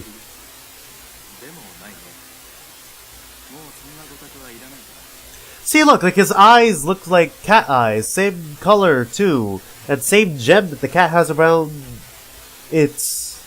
I mean, the hair is purplish. More purplish than black, but...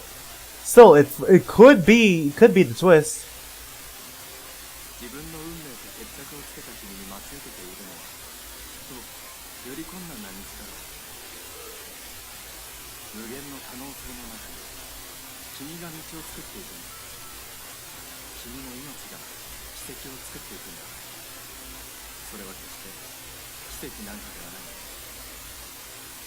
Alright.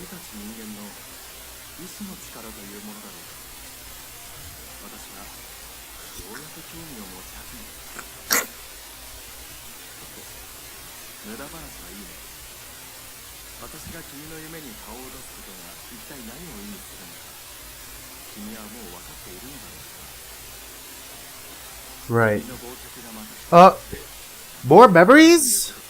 We're getting more memories? Holy shit, that's crazy. Alright. I feel my consciousness fade once again. His grating voice gradually fades into the distance as I fall deeper into the sea of my subconscious. What else do we need to remember? Flames envelop me. Flames powerful enough to flake the skin from my bones.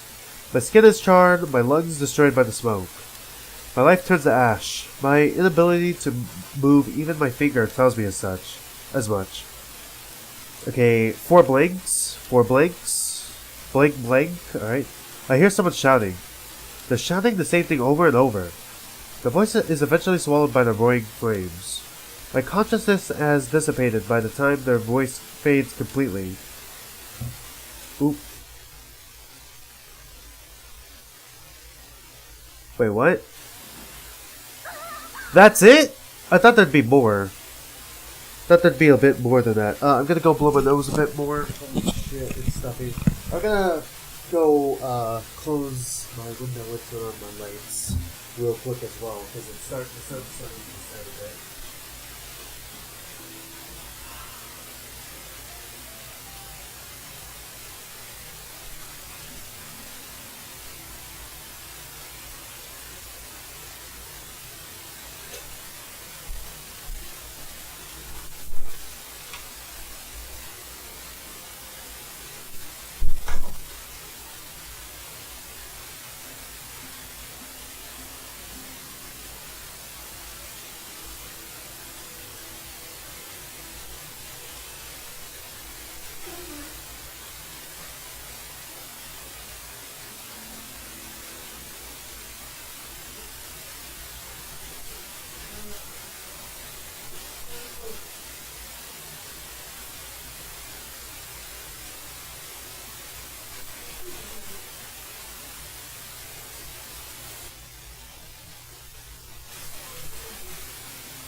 Damn, my allergies are fucking killing me.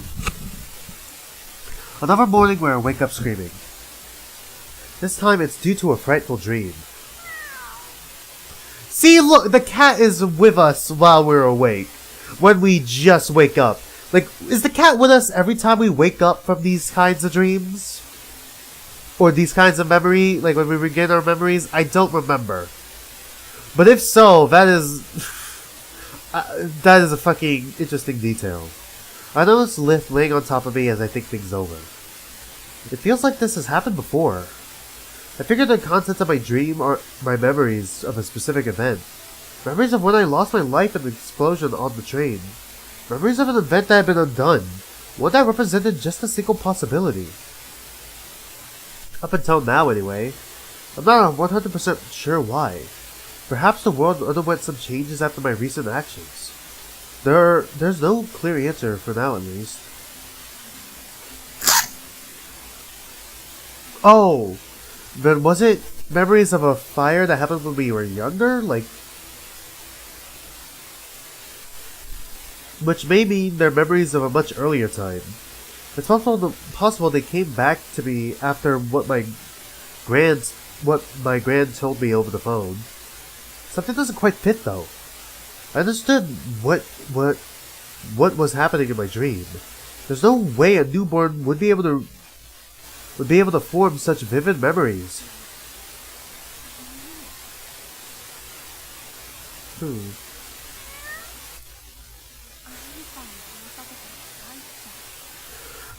Fuck, I'm so suspicious of the cat now.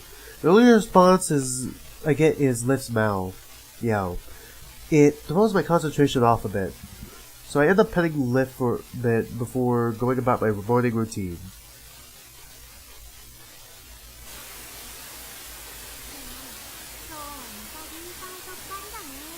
Alright. Mao and I go to the rooftop during lunchtime. My dream woke me up pretty early, so I had enough time to make my own lunch.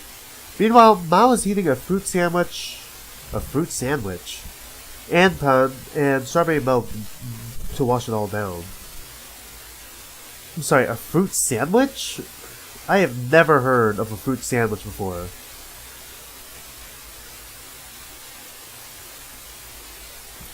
Yeah, fruit sandwich is something that people eat apparently. Oh, it's Japanese food. That would explain it. Japanese fruit sandwich. It looks like a dessert. Like maybe like a dessert or a snack or something. That does not look like a meal. The fuck is... Okay, Anpan. Oh wait, I remember what Anpan is. It's this right here, right. Just the fruit sandwich threw me off a bit. I feel my heart clogged just looking at that lineup.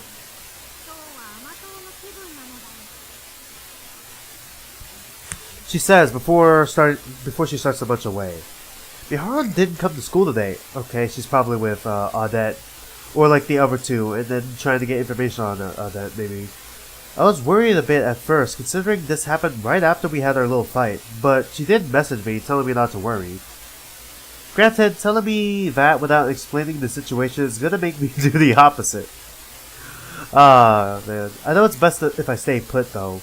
The last thing I want is to mess things up for her while she's dealing with Scale and Federico. I make plans to hit the library after school, with Naomi after school. Sorry. I tried to pull the mic away. So it wasn't as loud for you guys, but I'm not sure if that at all helps. But I think our school's old enough to have some potentially worthwhile information hidden somewhere. Of course, I've still got work at the Lion House as well, so the plan is to grab a number of books related to design and such and borrow them.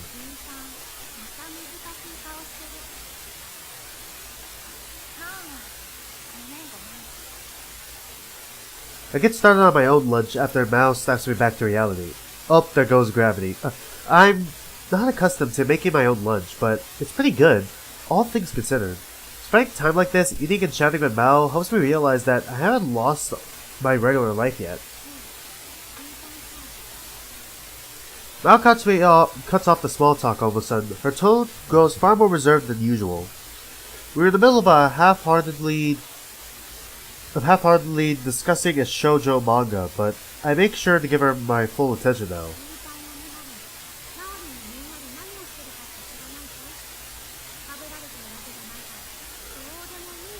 Ah boy, she's catching on.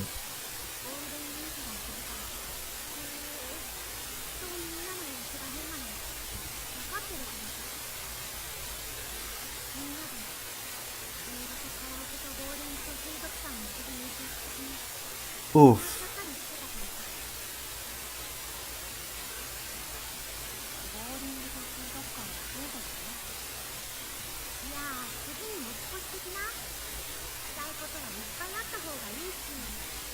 Ah. Not hesitates before she continues.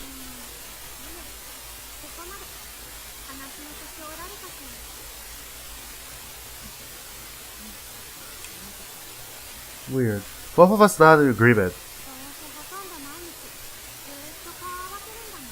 God, my fingers are super cold too. Following that, we return to our small talk. The discussion continues even after the bell rings and we make our way back to class. When it hits 5, I'm gonna make myself like 1 cup of noodles. Just to help me out a bit. Having taken the day off from school, Miharu finds herself in one of Shinjuku's massive, expansive parks. There's a park near Lighthouse, a park dear to Rinka. Rinka isn't the one winner though, is it? Who is it? It's Audette! How the fuck did I fucking predict that?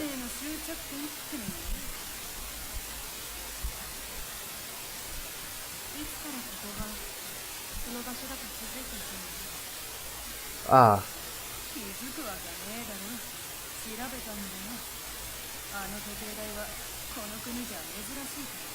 Ah.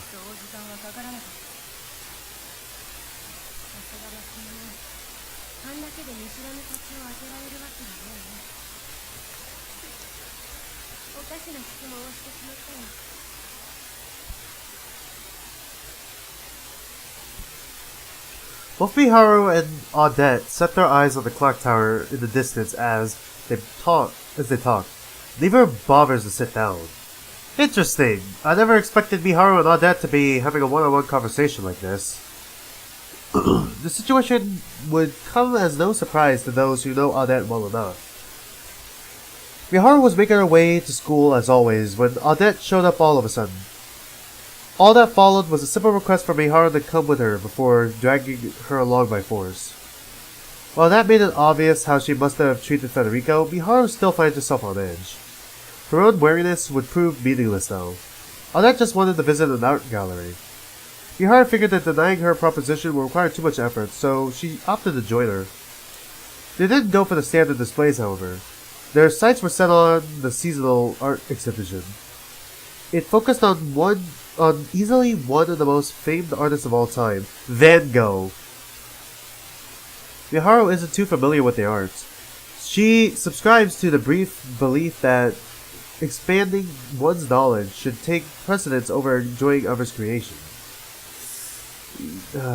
Okay. Alright, I get that point of view. This school of thought clearly doesn't apply to Audette. Honestly, that's pretty interesting. Point of view.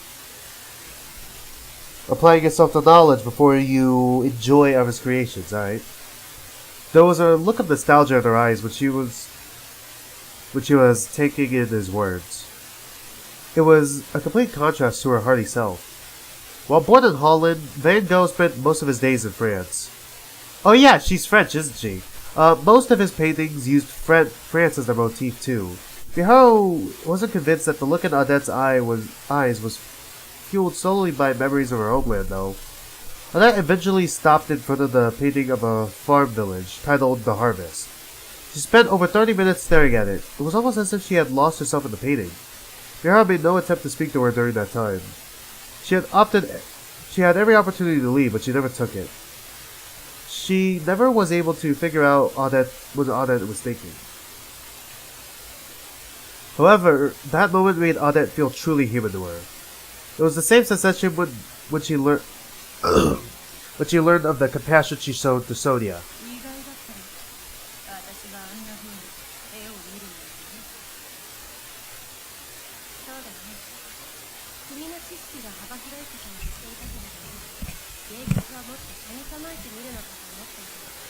Miharu.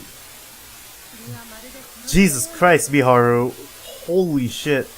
Are you trying to get smacked? Okay, interesting. She did get super pissed.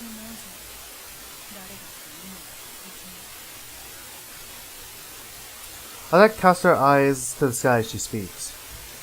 A gentle breeze floats past us, bringing with it a murder of crows. Odette's choice of words leads Miharu to a certain idea. 自分の未練で僕たちに知られそうになってますよね。気づいてんだよ。まさかその件で僕は。ああ、そうさ。私の未練が割れそうになっていることはもう忘れて。フェデリーコのやつもそろそろ死因が思い出せる。 Alright. Interesting. So, is she choosing to go out her own way? そこで一番話しやすそうな僕ということかね。本当それは君らしくない。 Miharu fires a glare at Odette. She's on high alert right now. At the same time, her alarm serves to trigger her nerves. てめえをどうこうするつもりはねえよ。私にとっちゃ女神の選定なんてのは所詮ゲーム。勝ったら生きる、負けたら死ぬ。 Okay. もう罪だってんならせめてそれまで楽しめれば。 Alright. Okay, so she's accepting her death with pride somewhat. 君が脱落させた人はそんなつもりではなかったと思う。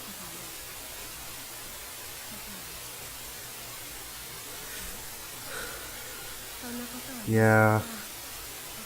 Ooh. Miharu trails off, shaking her head.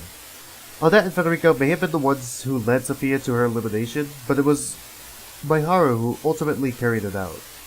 Her reasoning, however important it may be to her, will never change that fact. 君は行きたくないのか。 Is Odette gonna throw that question back to her? そんなわけねえだろ。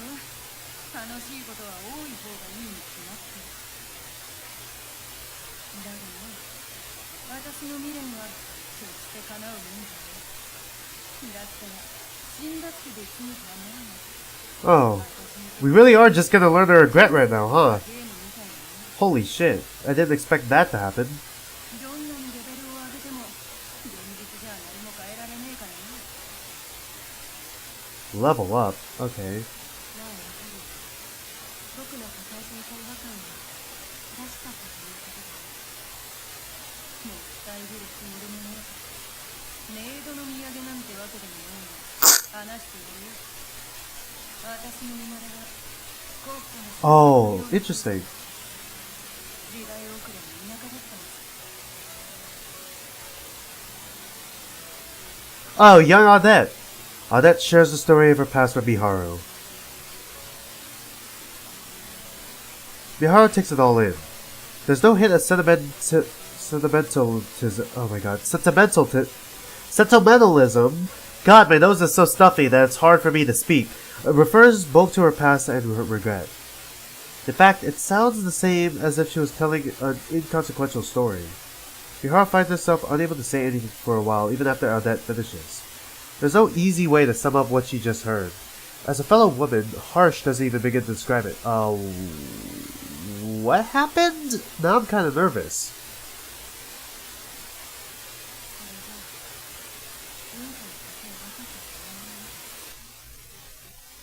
The first thing to emerge is criticism toward herself. Odette lets out a hearty laugh when she hears that. 同情してくれてんのかい？君が覚える言葉を持たない。 Odette's complete lack of emotion toward her own past strikes fear in the heart of Miharu. She shows no signs of sadness or anger. Odette is a broken soul. That's how Miharu feels. The reality that her regret would elude her for her entire life likely took its toll on Odette over a long time. A long period of time. Because I want you to be the one to kill me? Ooh! Alright, let's see. What's Odette's idea of strong? Miharu gives up trying to follow Odette. The concept of enjoying one's self holds more meaning than is imaginable. Miharu understands that much. She gets the hidden meaning behind doing what one can enjoy. Okay, what one can. She gets the hidden meaning behind doing what one can do. Can to enjoy the present. Jesus Christ, my allergies are fucking with me right now. Holy shit. That's why she can't figure all that out.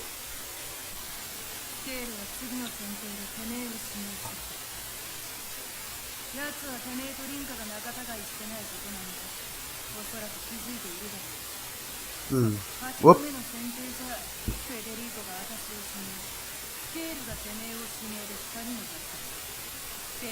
Right.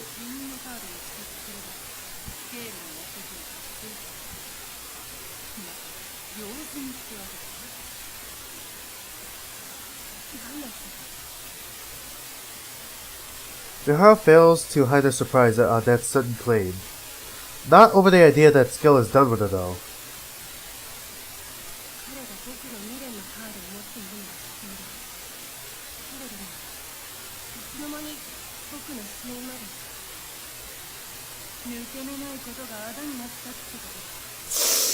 Ah, god damn it. I knew it. He probably could have figured it out from that. Miharu rubs her wrist on reflex. Whenever Miharu wore long sleeves, they seemed to be intentionally longer than usual, and when she wore short sleeves, she wore gloves. And that she does so to keep her wrists concealed, even when stretching out her arms. In cases where one might be able to get a peek, she would use her bag, card book, or even other hand to keep them concealed.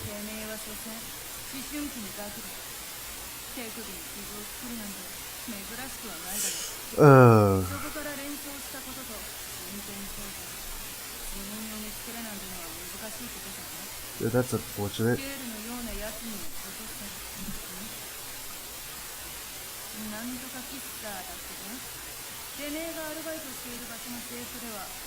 Oh.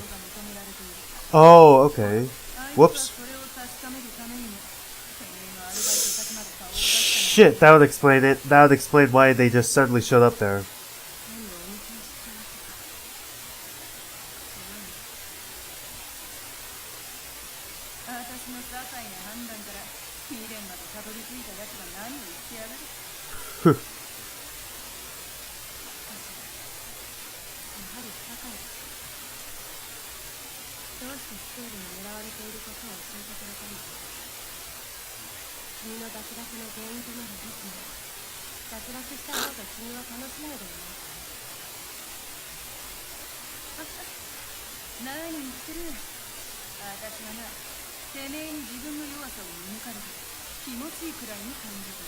Okay, so new alliance?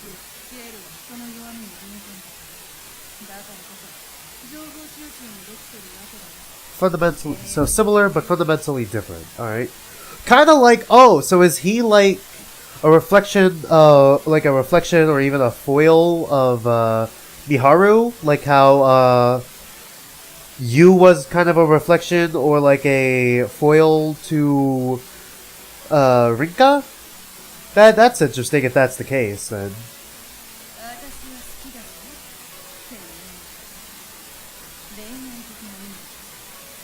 Oh, what? No, not like that.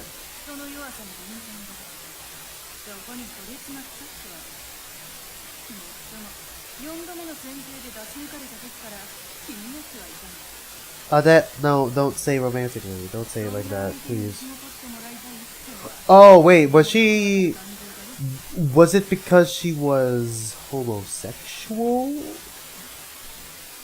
Maybe? Because old village with no technology, old-fashioned village. Traditions. Could be Catholic or Christian related. And if they're like hard into that, like super hard into that, and it's like old traditions, then maybe?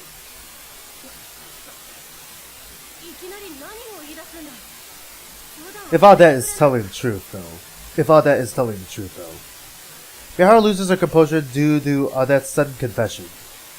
She pouts a tad, averting her eyes from Odette, who continues after that.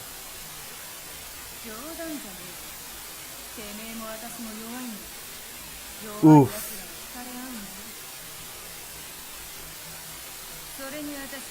Oh, okay, well, we got confirmation that she's bi, so... Wait, Federico is also bi? Wait, what? Hold on. Or you're saying that he is surface level kind of person, superficial.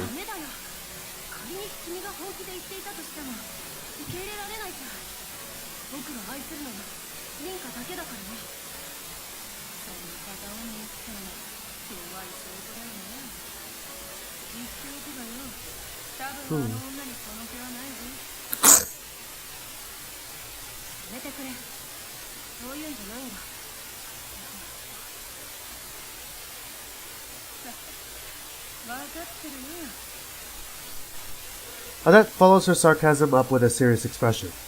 The sudden switch frightens Miharu a bit, but she takes every effort to show her fortitude in the face of it.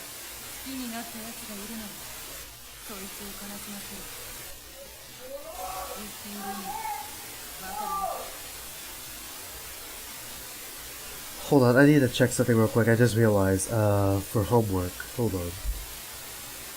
Just want to check it real quick.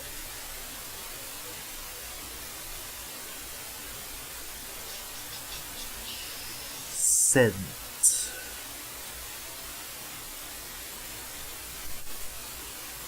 Okay, good. Good, we got it. We got it done. Alright, cool.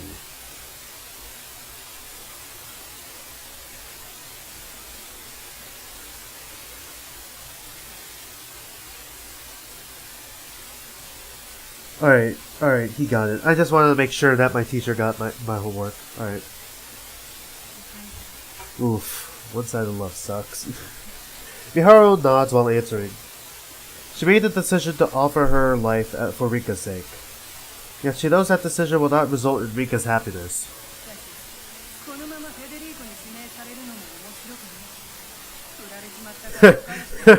Damn. Odette explains her plan without waiting for a response. While the idea takes Miharu by surprise, she nods in agreement.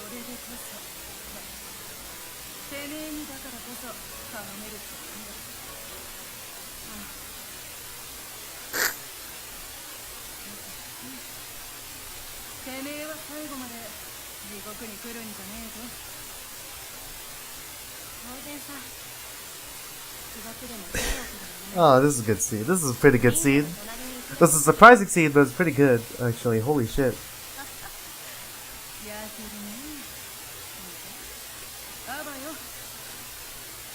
Oh, she didn't say adieu! The Japanese voice actor didn't say adieu! She's supposed to be... God damn it! Leaving Miharu with those final words, Odette walks off. Miharu collapses onto a nearby bench in an effort to calm herself down. Once she settles down, she remains there until sunset. Odette's comments about weakness leave her deep in thought. Alright, I'm gonna go grab myself a ramen noodle and then, like, fill it up with water and stuff. Hold on.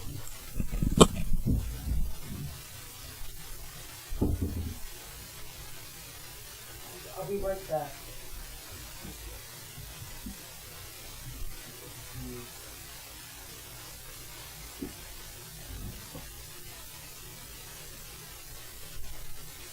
I'm gonna leave a message in chat real quick.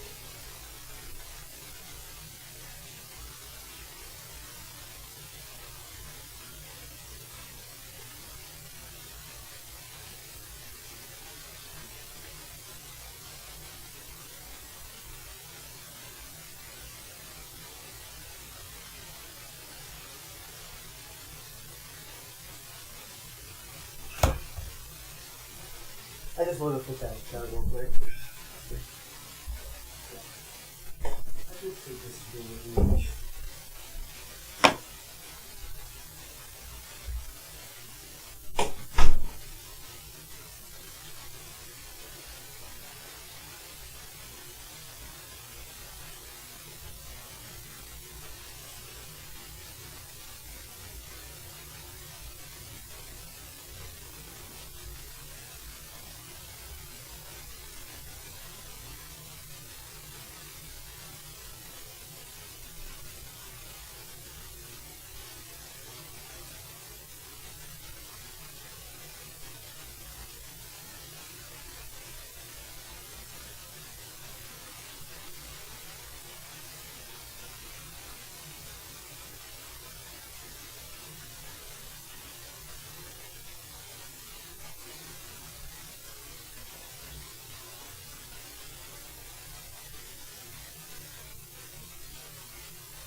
turn off the light again. Because like where my backpack is, that's where the light switch is. So like if I bump into it, just slightly, the light just fucking turns off. Slightly turns on. And it's kind of annoying. Not sure if the mic picked that up.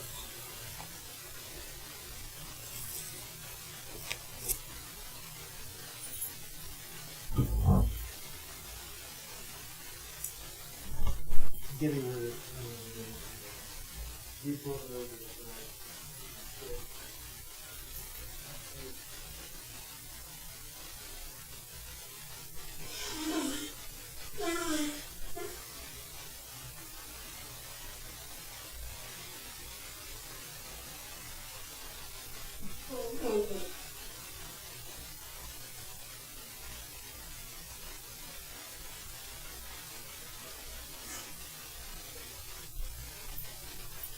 Alright, now I'm back. Now I'm back. Alright. The day after when school has ended, Miharu calls Naomi to the rooftop. They face one another under a cloudy sky, from which it seems rain will pour any minute.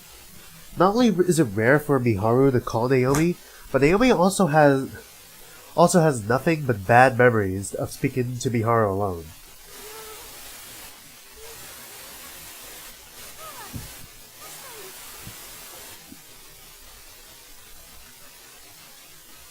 Naomi poses her question to Miharu, who remains silent.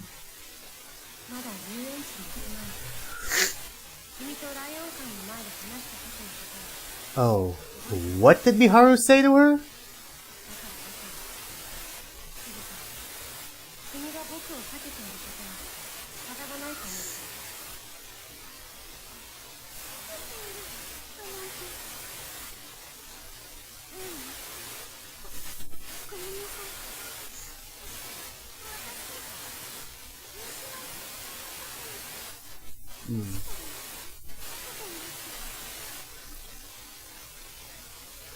Oh, we're gonna actually hear what she said. Alright, interesting. What did she say to her? The event Miharu refers to took place on May 5th, the day following the juncture of causality. The day all 12 participants' deaths were undone. Miharu made her way to the lion house in order to see Rinka. Doing so would allow her to reaffirm that she's truly alive, while also giving her the opportunity to remind Rinka about going to the theme park. Miharu had prepared herself to delve into the details of divine selection once they had gone. Not long after leaving the lion house, she came across Naomi. She spoke to Miharu without thinking twice. Miharu, on the other hand, remained silent after turning to face her.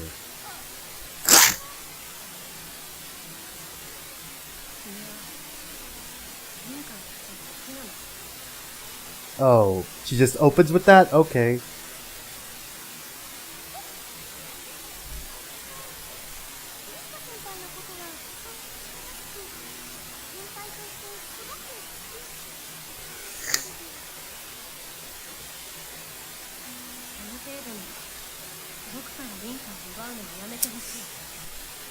Ooh.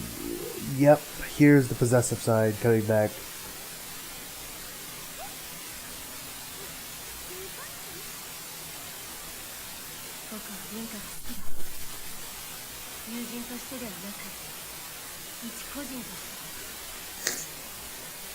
Miharu promptly took her leave before following that exchange.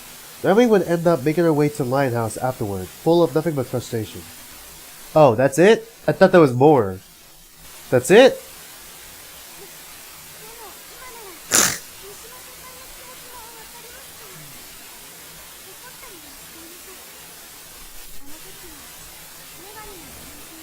I'm gonna start eating this after the scene's over.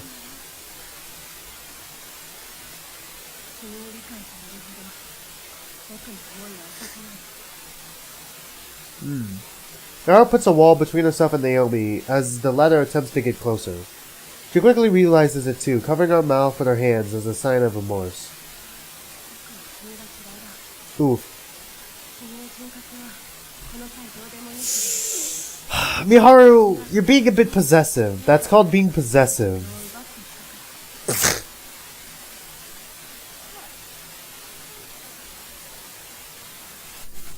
Miharu's words are blunt as they come. Naomi can only direct her gaze toward the floor. Oh, hey non-entity, welcome to the stream. I had to leave real quick to make myself some ramen. I'm back now, so that's nice. Let's continue. Also, my nose is a bit stuffy, so if I'm acting a bit off, then you guys know why. Although, it is starting... I'm not gonna say it. I'm not gonna say it, because as soon as I say that, it's gonna fucking... The opposite's gonna happen.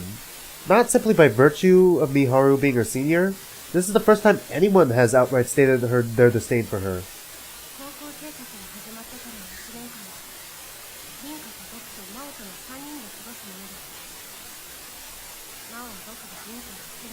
Oh. Oh, okay. Well, I guess that would explain why there's so little Mao and Rinka scenes.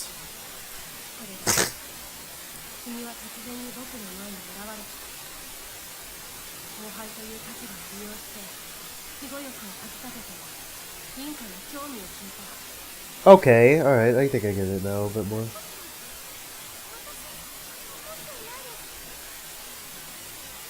Yeah, I don't know why I put on a sweater.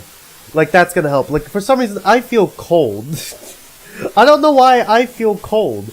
It's probably because, like, my suite mates have, like, the thing. Probably have, like, the air conditioning on to, like, full blast. So, for some reason, I feel cold. Like, even though I'm, like, fat, so I'm extra insulated, for some reason I keep feeling cold. Maybe I'm just going crazy and I'm actually dying of heat stroke right now. And I'm only thinking I'm cold.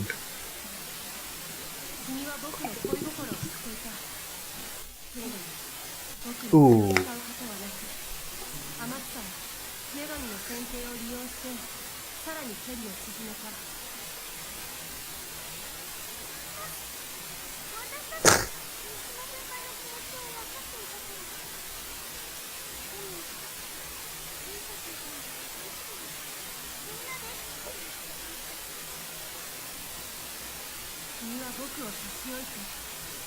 Ooh. Okay, I'm starting to get Miharu's point of view a bit more now. Ooh, man, that's gotta suck. Unrequited love, one-sided love, really has to suck, especially for Miharu's case as well. I mean, we already can confirm that she's suicidal. She always keeps her wrist covered and all that. Like, Rinka mentioned it way earlier. I think she's hinted at it herself. So it's like, ooh. Man. Naomi finds herself asking why she has to put up with this. Even so, she isn't the type to grow angry and argue back. All she could do is attempt to make Miharu realize she's misunderstanding things. Oh. We're in wait. Are we in Naomi's point of view or are we in Miharu's? It doesn't really matter that much. So, it doesn't seem like Naomi likes Rinka in the same way Miharu does. Okay, alright, so love triangle-ish sort of thing. Likes Rinka questioning, but is also putting a lot of attention into Naomi. Naomi likes Rinka, but only as a friend. She's scared of Miharu, but doesn't seem to hate her, necessarily.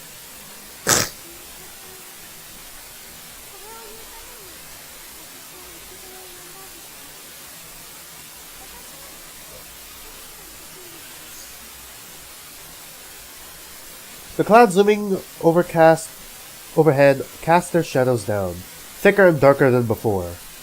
The humidity in the air is almost crushing.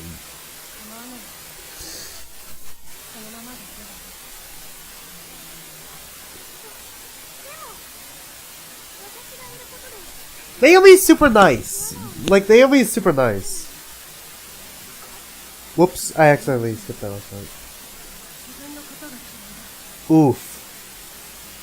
Okay, see, Miharu's self-aware, so this is gonna be a start of a character arc for this, right?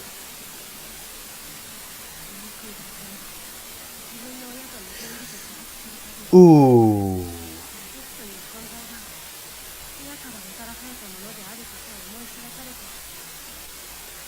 Miharu speaks coldly, takes off the glove on her left hand and shows her wrist to Naomi. A number of scars are visible. None seem recent, but the implication is clear. None are recent? So she's still doing this. Okay.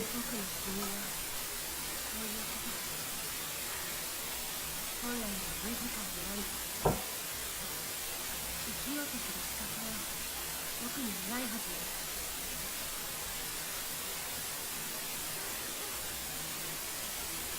Well, god damn it. It said only Miharu.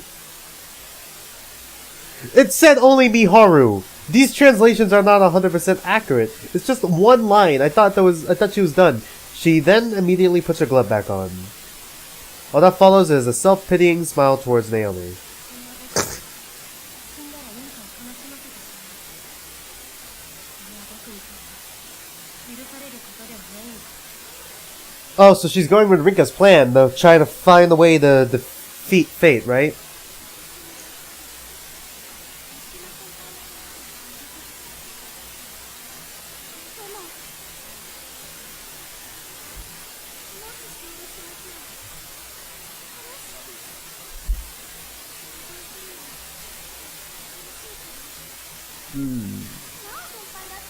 I really like last stream, if you haven't seen last stream, I really liked the scene with Mao. Cause Mao kind of seemed like a bit of a tossed to the wayside kind of character.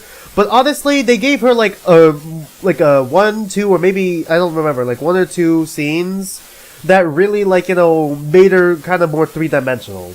And I really liked it. I really liked how they developed her character.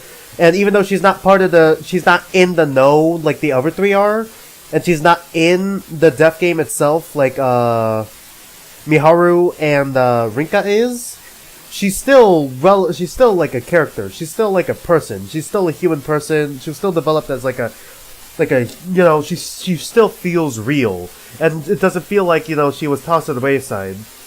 They gave her the spotlight when she really needed it.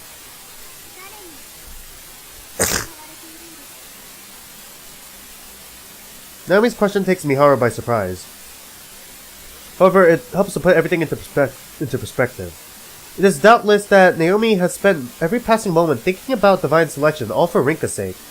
This is precisely why Naomi could zone in on what Miharu wanted to get across with this conversation.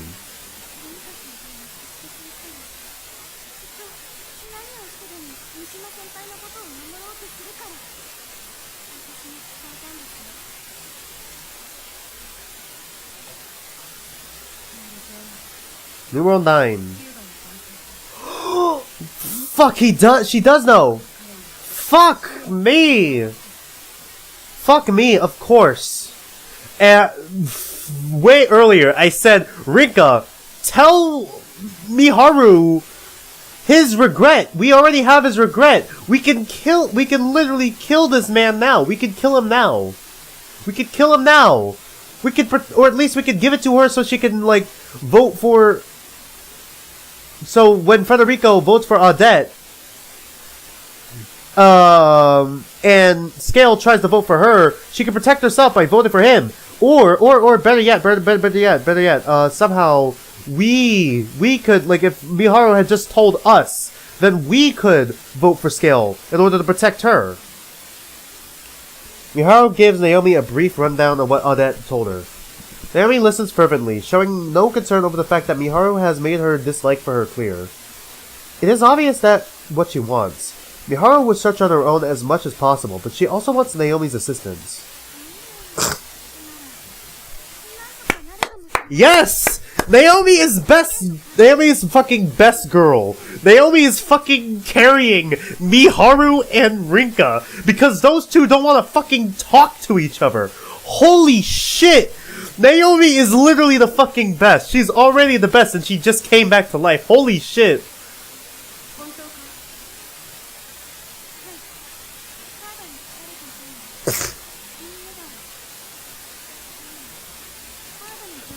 Yeah, it could be several types of gold medals though. Oh yeah, that's a good point. I guess that is a good point. There are several types of gold medals. We don't know what kind of... I was thinking... Oops. I was thinking Olympic athlete gold medal, but I'm not completely sure.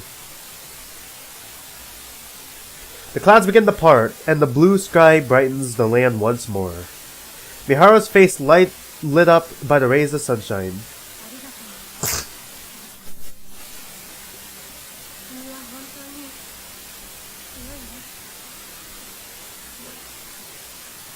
That said, Miharu makes her way inside. Naomi's surprise over the turn of events leaves her unable to follow suit for a moment. Yay! Now I get to eat some ramen. Let's go. How many routes does this game go? I'm gonna Google that real quick. I know there are multiple different endings. And I know that I just passed a bad ending. I managed to dodge that, so... How many endings are in Fatal 12? Well...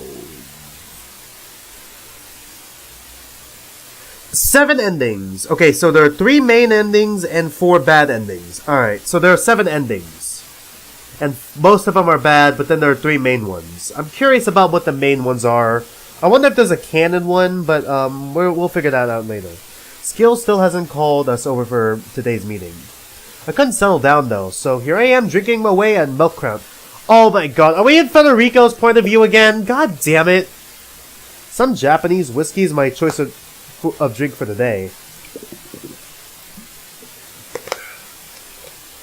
This name's simple kanji. I can read it thanks to having my card book on me, but I forgot the name itself thanks to not being too familiar with it. Which reminds me, I haven't touched wine for quite a while. I was always with Audette whenever I had it, so it'd probably bring back some memories of her now. I gotta be honest, I don't mind drinking and arguing over stuff with her. Still, I'm the one who betrayed her.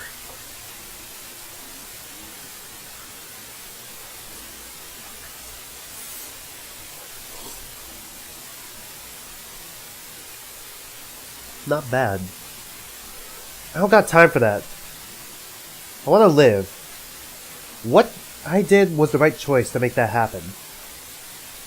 I already have her cause of death. It's just a matter of time before I get her regret too. If this ain't things going smoothly, then I don't know what is. All I gotta do is take care of that asshole Alan afterwards. No one can touch me now that I have partnered up with Scale. You do realize Scale could betray you at any time, right? Yeah, there we go. Thank you, Audette. Thank you, Audette.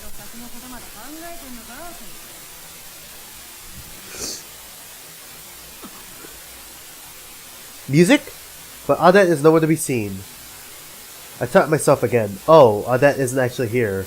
He's just thinking that in the back of his mind. Oh, okay, interesting.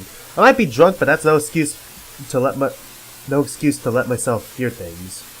That's something she'd say, though, no doubt. Audette was there when I partnered up with Scale. I figured I'd be able to handle him myself afterwards. Yet here we are, and all I have is his name.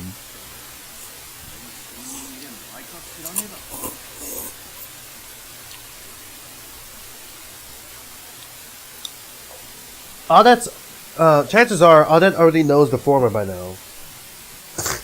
Would only make sense considering I know hers. I'm the only one who's gonna elect her though, so there's no risk of him obtaining any of my cards.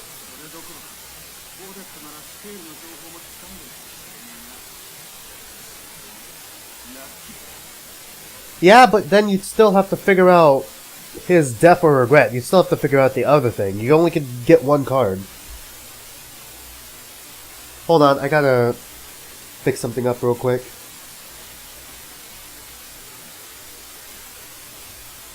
Thinking that, I ordered another whiskey on the rocks. Oh shit! Oh, that actually did pull up. Was she just standing? Wait, she actually did. Goddamn.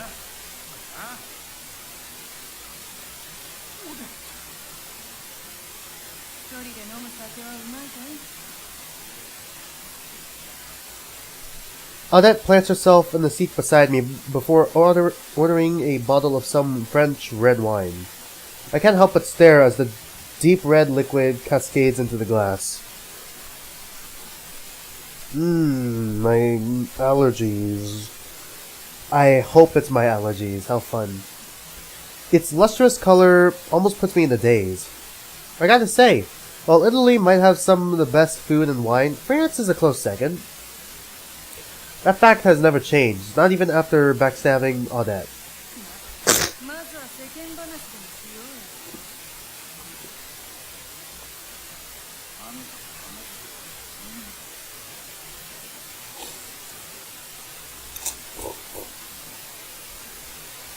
So I say, yet we end up talking about all sorts of stuff while enjoying our wine. We've been working together for over a month. I've gotten accustomed to chatting away with her. Kinda hard to drop that habit cold turkey.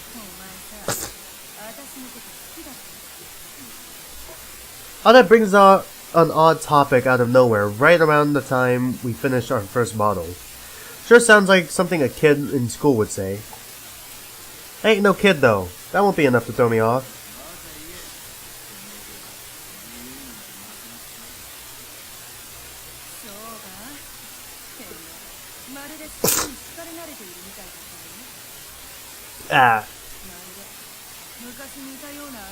Ah, shit. Is she trying to probe him?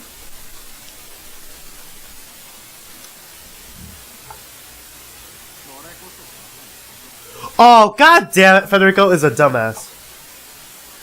I cut myself off before glaring at her. The flickering lights in here are starting to piss me off. Federico is not that smart. He is not that smart.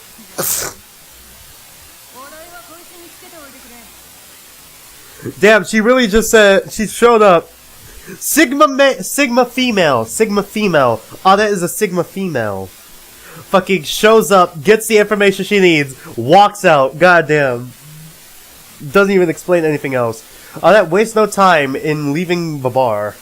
I feel my entire body shaking, white glass still in hand.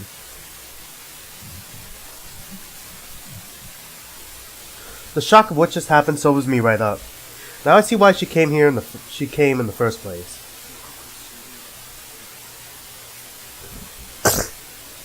Oh, damn.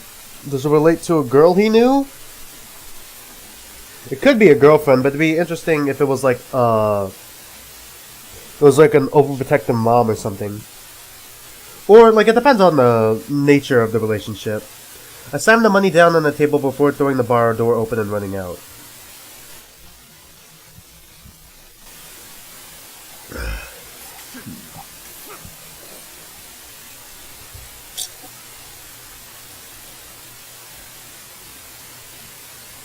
Sorry, I can't hold my frustration in after I get back to my hotel. I kick the sofa over and chuck pillows at the bed. I'm just letting all my anger spill out.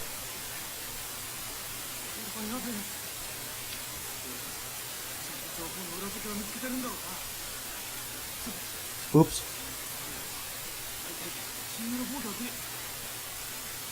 I catch myself mid-panic.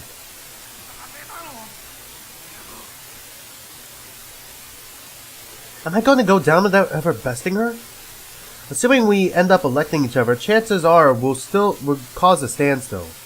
The cards that we both hold will disappear as a result, meaning we won't be able to carry out any elections in the future.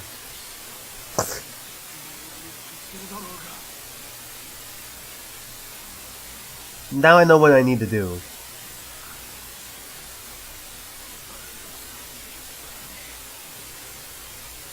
It's vital to me. If I could surpass Odette, then I can crush Scale as well. That's the conclusion I reach as I clean up the room I just trashed. Alright. We're probably gonna go... Are we gonna stay in his point of view, or... Oh, we're going back to Rinka's. Okay. I spent the rest of yesterday reading through what I grabbed from the library after closing up the shop for the day. It's Thursday already? Holy shit. This time around, we focused on material with information about old book designs, but nothing of note stood out. There wasn't anything too reminiscent of the designs on our card books.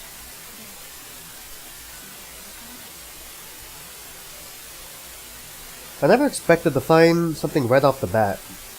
With that in mind, I head over to the bathroom to wash my face.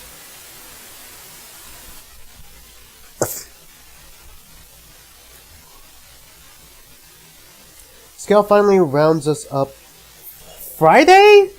It's Friday already? Holy shit, this game is fucking blazing through the week now. Scale finally rounds up 2 days after Odette came by to chat. Miharu's with us too, but she's as cold as ever.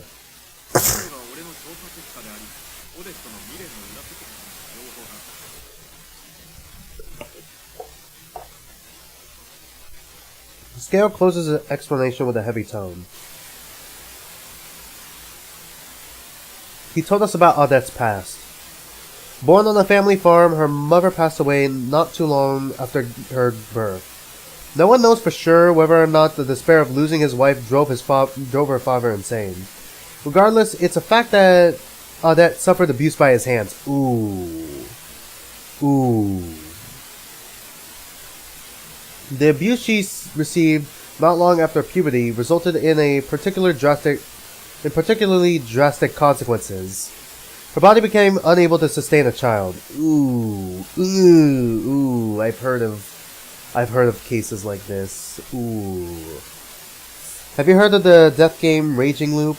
I heard it's good and the MC is crazy. I'm going to search that up afterwards. I'm gonna make a note of that. After the stream. Either after the stream or the end of it. Let me see that name again. Raging Loop. Alright. I gotta... There we go. Got it. Hold up. Gotta scratch my eye real quick. Ooh.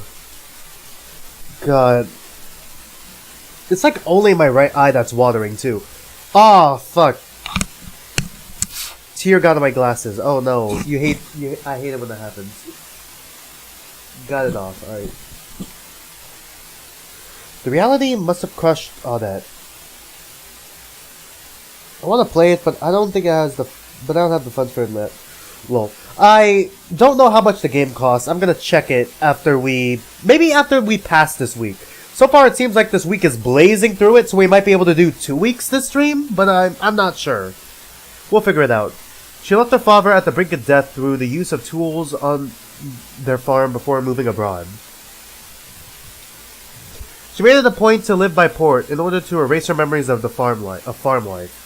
There, she met a man in charge of a shipping company, which led her to spending most of her days at sea. The man took quite an interest in her, similar to how she considered him akin to a parent. Her hearty personality and knack for the job quickly led her to being regarded as a fine member of his crew. None on the ship were more aware of Odette's recklessness was spurred on by a lack of attachment to her own life, though. Odette's regret only grew as she aged, so she made an effort to work hard and enjoy the present as much as possible. Granted, all of that is just a prerequisite. It's just prerequisite in regards of learning her actual regret. Really? So she managed to talk to her abusive father directly. Okay, interesting.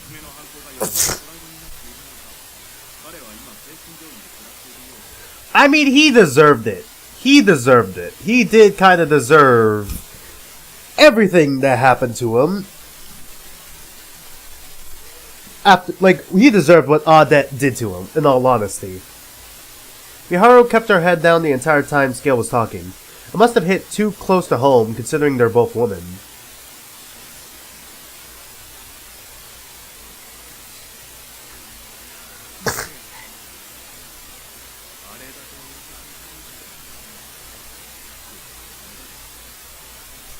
Scale's I hate Scale so much. I'm glad I'm covering, his ear. Scale mutters something to himself, but I can't quite catch it. More importantly, I finally got a hold of all her cards. Just looking at this new one has me giddy. Done it, at last. Oh yeah, we're in Federico's point of view. I try my best not to grin like an idiot. I don't give a damn about her past. It's not enough to change my view of her. I don't have a future to speak of if I can't surpass her.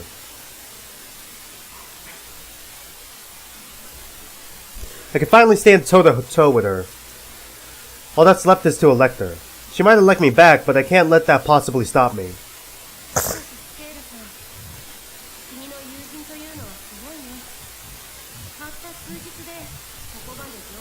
Wait, are you telling me? Hold on. Are they about to? Don't tell me they're gonna pull out another twist where it's like, my informant was actually Audette, and this was all a trap for Federico. Like, fuck, like Federico and Miharu. Like, it's like fucking Emperor Palpatine with levels. That'd be like Emperor Palpatine levels of fucking playing both sides.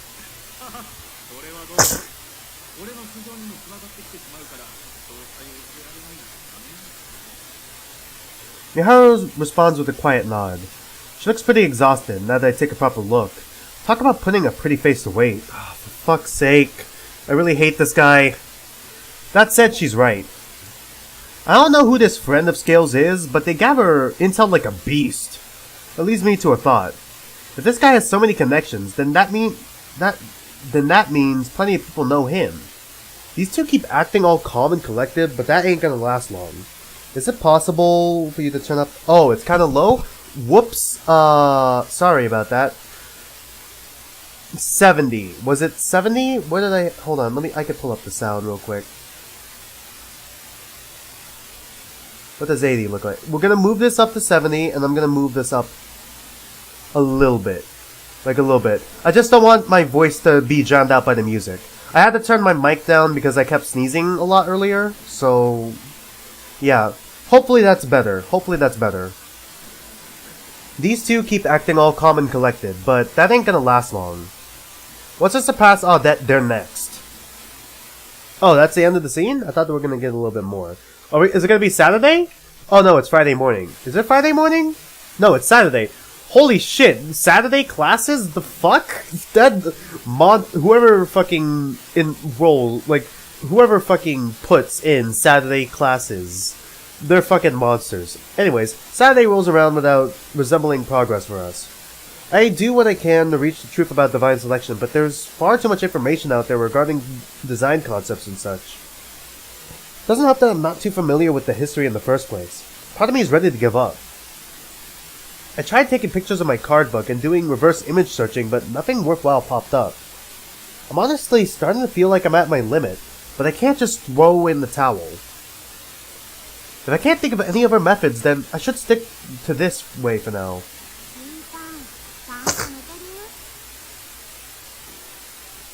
Just let me know if the volume is better, alright?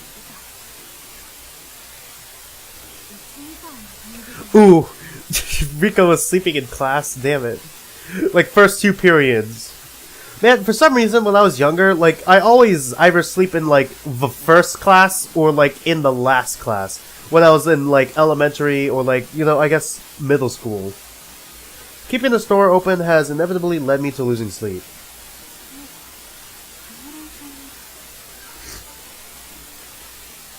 My thoughts became words before I even realized it. The regulars at Linehouse have all manners of jobs. Plenty of elderly people too, so one of them might know something. I don't have the luxury to stop now, which helps me keep my priorities in check. Mao's exasperated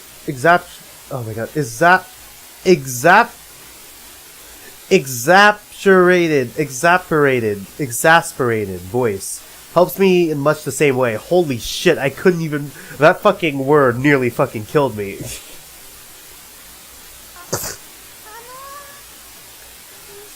It's Best Girl. Let's go, Naomi.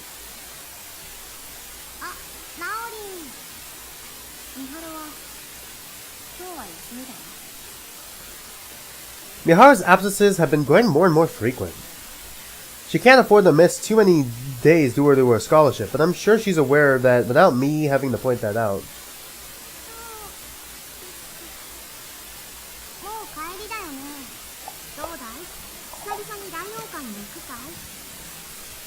Ah, fuck, I gotta clean this fork, hold on.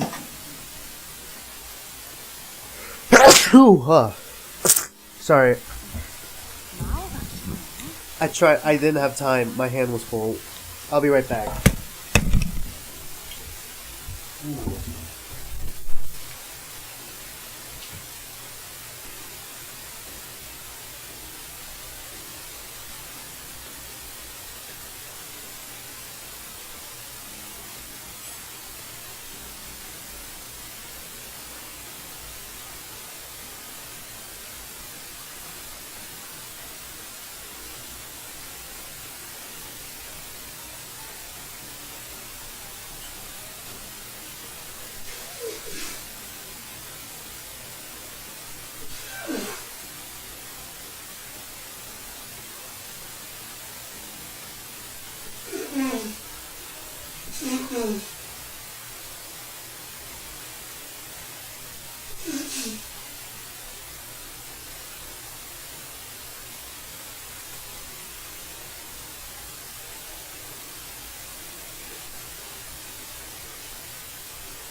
Yeah, I'm gonna leave it in the bathroom to dry it out. I might go out a little bit later, like around 7, to make myself like a second cup of noodles, but it's not for like another hour.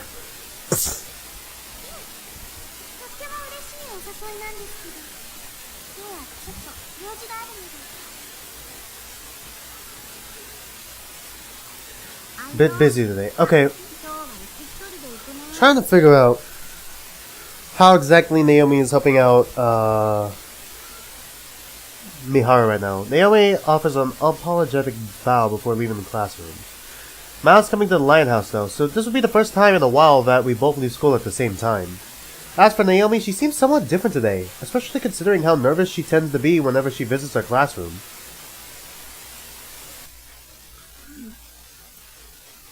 Okay, we're with Miharu again, right? News of Miharu's absence is worrying Naomi. That is what prompted her to come here on her own. Oops. Naomi heard about how much Miharu worked from Rinka. That led to her to assume that Miharu would have regular shifts scheduled, even in their situation.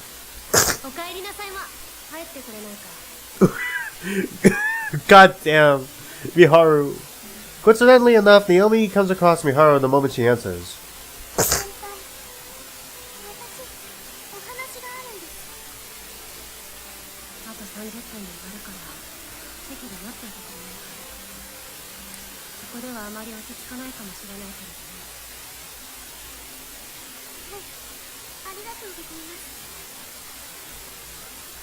Naomi takes a seat on her own.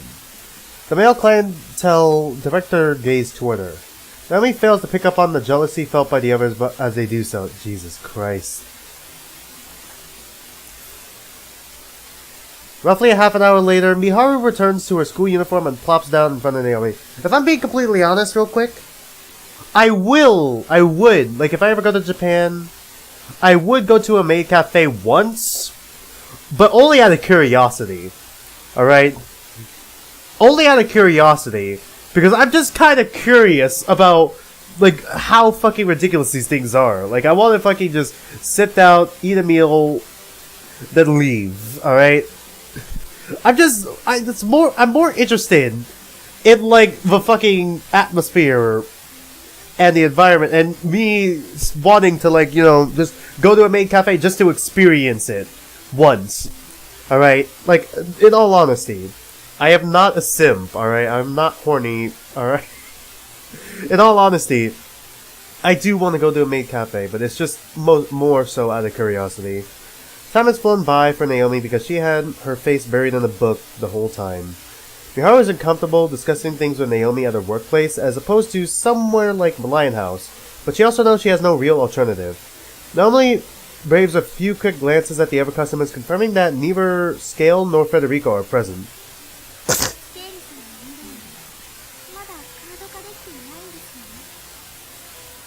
Naomi gets straight to the point. It's plain to see how exhausted Miharu looks. The bags under her eyes and absent-minded gaze are enough to tell her that Miharu has been sacrificing sleep for the sake of research. そうだな。金メダルという情報からして、 Really? スポーツ関連を重点的に調べている。 Then could it be gold medal from like an elementary school or like a middle school level event then? If it's not like Olympics or anything. このままでは今回の選定で僕は脱落してしまう。そうなれば僕の持っているリンカのカードがスケールに知られるリスクが高まる。先輩にリンカ先輩に相談してみませんか。リンカ先輩はオデットさんやアランさんと協力していたんですし、力になってくれるかもしれません。 Naomi has made sure not to tell Rinka about any of this until today. She understands that Miharu doesn't want Rinka worrying about her. There's a limit to how far one can drag it out, though. Naomi knows that attitude is how one can lose what's precious to them. In her own case, it was her life that she lost. So she knows this better than anyone. なんとかしてくれると思います。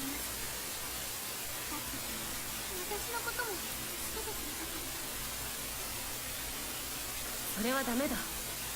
リンカに心配をかけるわけにはいかないし、リンカの情報が他の参加者に知られるデメリットが生まれるかもし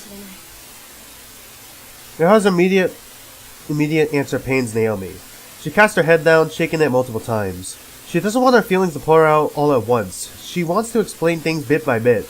That's why she takes her time before looking back up at Miharu. リスクとかデメリットとかそういうのはもういいです。私だって先輩がこんな目に遭うのは嫌です。でもそんなのいらないです。本当は私もリンカ先輩が頑張る姿を見ているのは辛いです。もっと力になれたらってずっと思っています。でも三島先輩がいなくなって楽しんでいるリンカ先輩を見る方がなんか辛いです。私じゃ耐えられないほど。 Naomi's words take Miharu aback. The reminder of Rinka's despair over losing Naomi. Miharu opted to work with Scale to eliminate Yu precisely because she couldn't handle seeing Rinka like that. However, Rinka puts herself in a significant danger to eliminate Yu. That's why Miharu is resolute in not wanting to allow that to happen again. But that's not all. The relief she felt over Rinka's joy that Naomi was alive was undeniable. The foundation of Rinka's happiness had become clear to her. リンカの命自分の命を手にかけ Miharu's gaze is one cast downward. It isn't often for Naomi to see Miharu speak without confidence. That's why she puts every ounce of kindness she has into her next words. 何なりこのままじゃ私が嫌です。美晴先輩がいなくなっちゃったらこうして過ごした時間もなかったことになったら嫌なの。絶対に She stopped to take a deep breath before continuing. 泣いて泣いて枯れて果てて私が死んじゃいます。それにもならないな。 Miharu notices that Naomi's attitude toward her has changed. Not to mention the fact that Naomi herself hasn't noticed. Miharu smiles and then nods her head. もしかすれば君が一番変わったのかもしれないな。 Yeah, now that I think about it, Naomi had a surprising amount of development. Despite not being in the death game, Naomi has a surprising amount of development among all the characters. I'd say Rinka definitely, started getting a lot more development after, she learned to regret and all that. But I feel like Naomi has, weirdly enough, changed the most. Probably had, the most development out of any character so far. At least any character who's still alive so far. You know? 君の涙に興味はないけれど、リンカを悲しませるわけにはいかないからね。 The enemy officer thanks to Miharu with a look of relief on her face. She finishes her previously ordered café à deux light. Oh, is it au light? A late? A light? I don't know. I don't know French. Before brushing the tears from her face.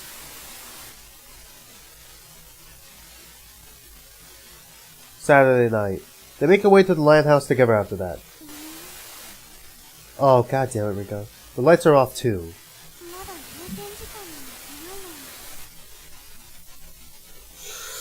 のに。 Okay, what's about to happen?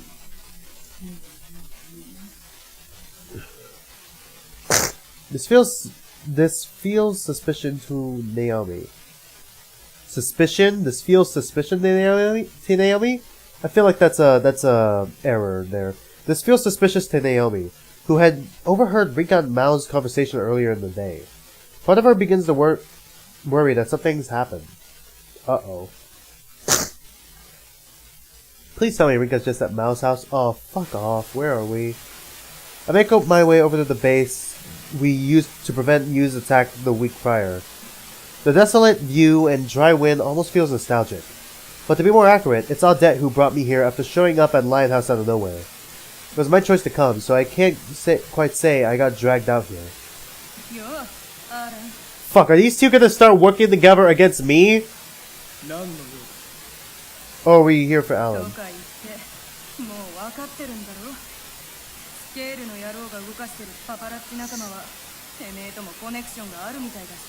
Man, Scale really did just show up and kind of become like one of the biggest dangers among all the other participants because of how quickly he can gather information. Annette told me very little on the way here. What? That's about all she told me. Alan remained silent, displaying as little emotion as ever.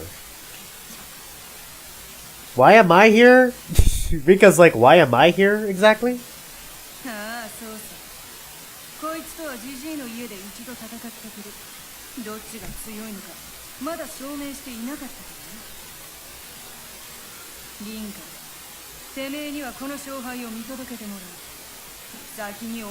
Oh, so I'm here as a witness. Okay.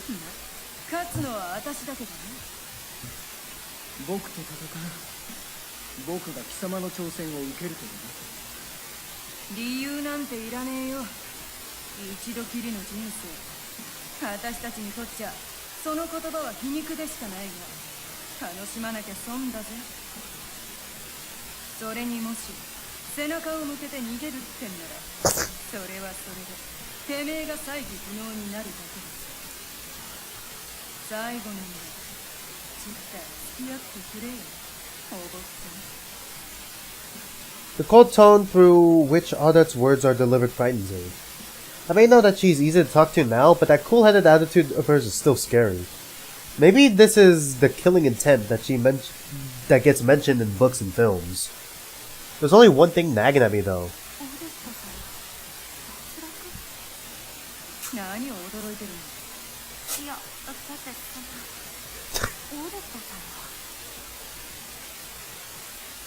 There's no way I wouldn't be surprised.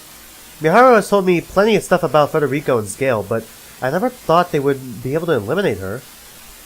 She may tread a thin line at times, but I can't imagine her making a misstep. In fact, she's more likely to run full speed ahead, laughing all the while.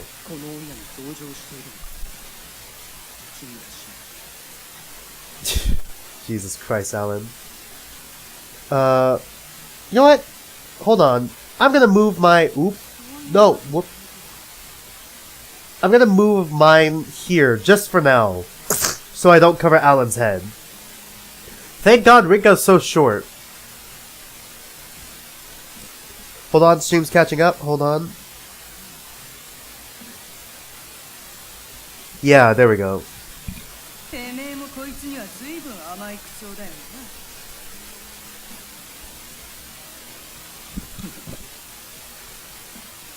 I honestly find it hard to believe that she's going to be eliminated next based on her composure. She brought it upon herself to say that this is her last chance, though.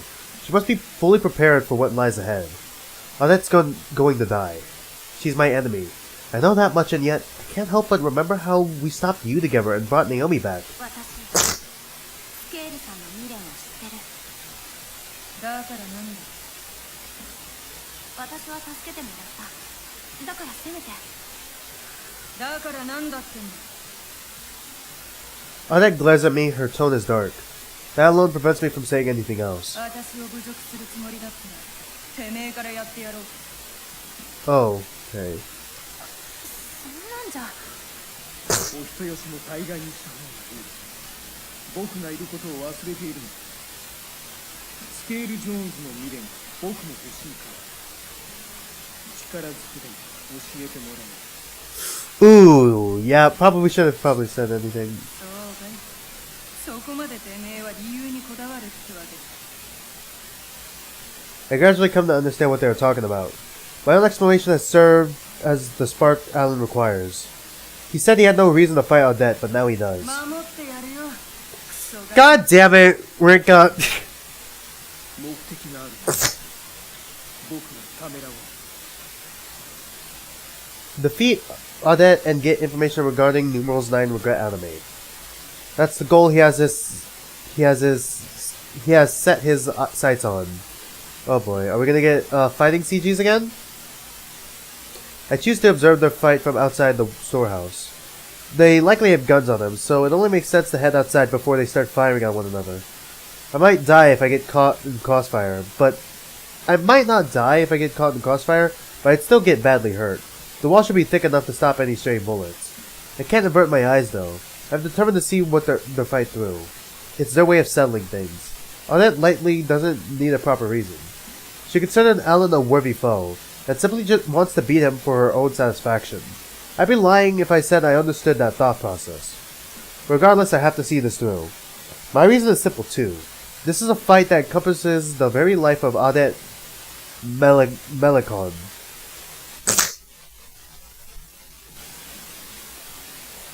"30 minutes later, the fight shows no signs of ending.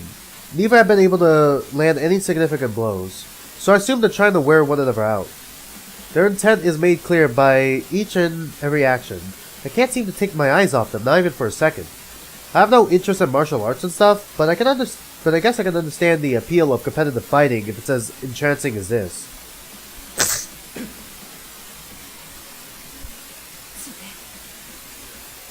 I think I'm blocking on that. Hold on. Nah, we're good. She has her coat back as well. Not only have they lost their guns, but now they have also destroyed them. Damn. How they managed to do that, I'll never know. If I handled one myself now... I've handled one myself now, so I know precisely how sturdy they are. Both have blades on them too, but even those seem to have been broken. The weapons seem almost useless, though. Not a single bullet or knife wound has been inflicted on either of them. Both are sweating profusely, but they clearly have much more left in their tanks.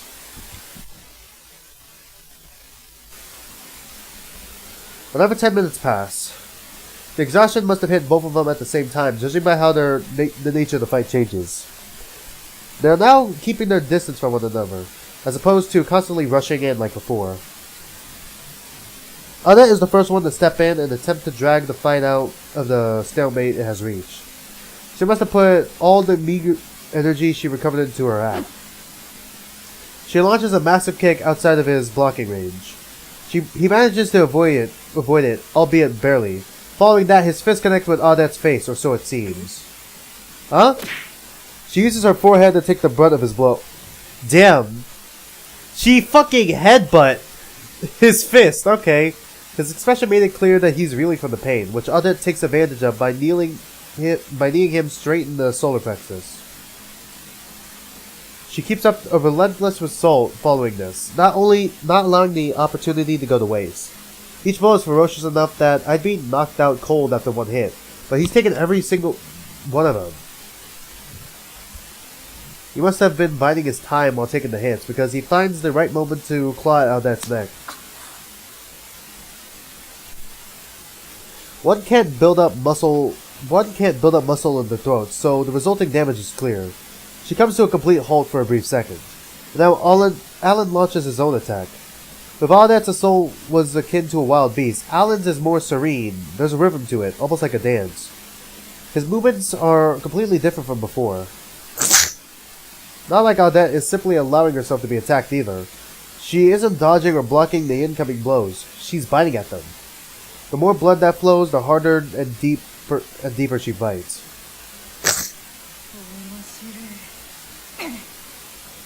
Planned? The fight is far from over. You planned this? You planned to get smacked on the throat? Okay. Oh, so this is like meanwhile, okay. The streets begin to empty out at around 10 p.m. Meanwhile, Naomi and Miharu are waiting in front of the lighthouse for Rinka's return. It's far more humid at night during June than when it's cold. There's no response from Rinka to any messages sent, and phone calls are met with a response that her phone is off.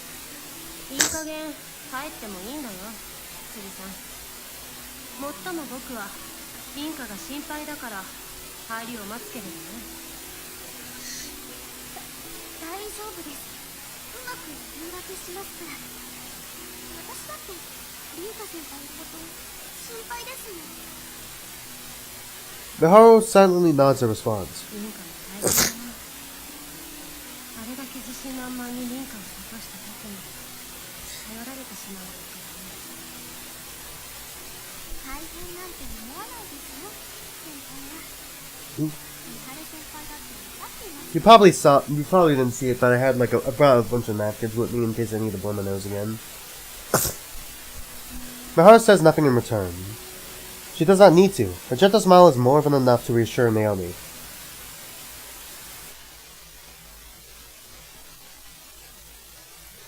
Damn, the fight's still going? Things start to wrap up after another 30 minutes. Neither are moving as well as they were before. In fact, they're both so exhausted that I might even be able to outrun them. As the fight wasn't spectacular enough already, it ends with a cross-counter of all things. I can't tell if Alan's out cold or not. His eyes are completely blank. As for Audette, her eyes are closed, but she has a big grin across on her face.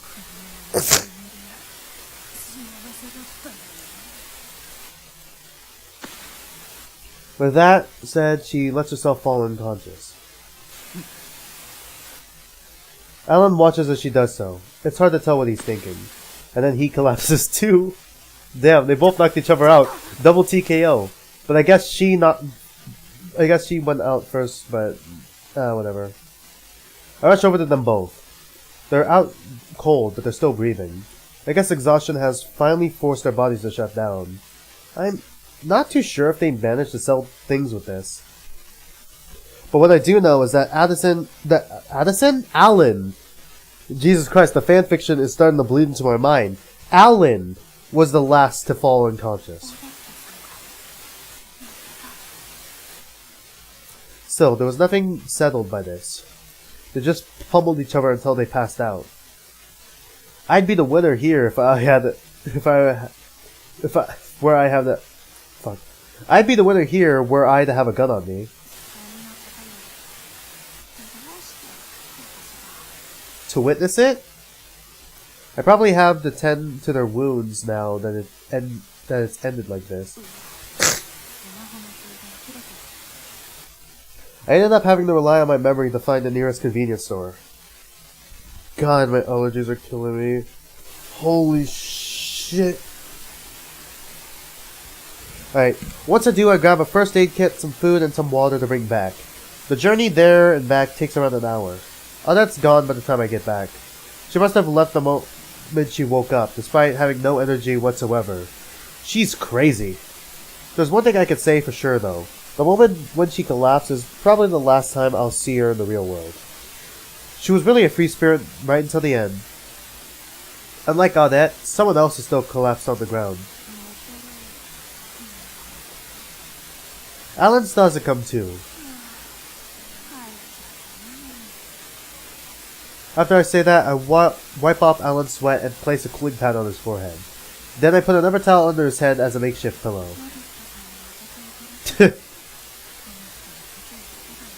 Honestly, yeah. His profuse sweating and bright red face worry me. I know what he wants to get out of me, but I can't help but bring myself to leave him in this state. Seeing him laid out like this makes him look younger than usual, probably due to his height and build when standing. I can't even tell time since my phone's dead. I can tell that I'm hungry though, so I make my way to a corner of the storehouse to eat the food I picked up. 他の人が見たらなんて言うんだろう。 I take a moment to consider the fact that I've become anything but a normal person before chowing down all my food. Are they still waiting there? Oh, no, we're in the dream world now. Or not. Oh shit, is that our... Oh no, that's Alan. We're in Alan's point of view. Alan finds himself dreaming. It is the first time he's had a dream unrelated to the Court of Fate in a long time. You're always so reckless, you know that?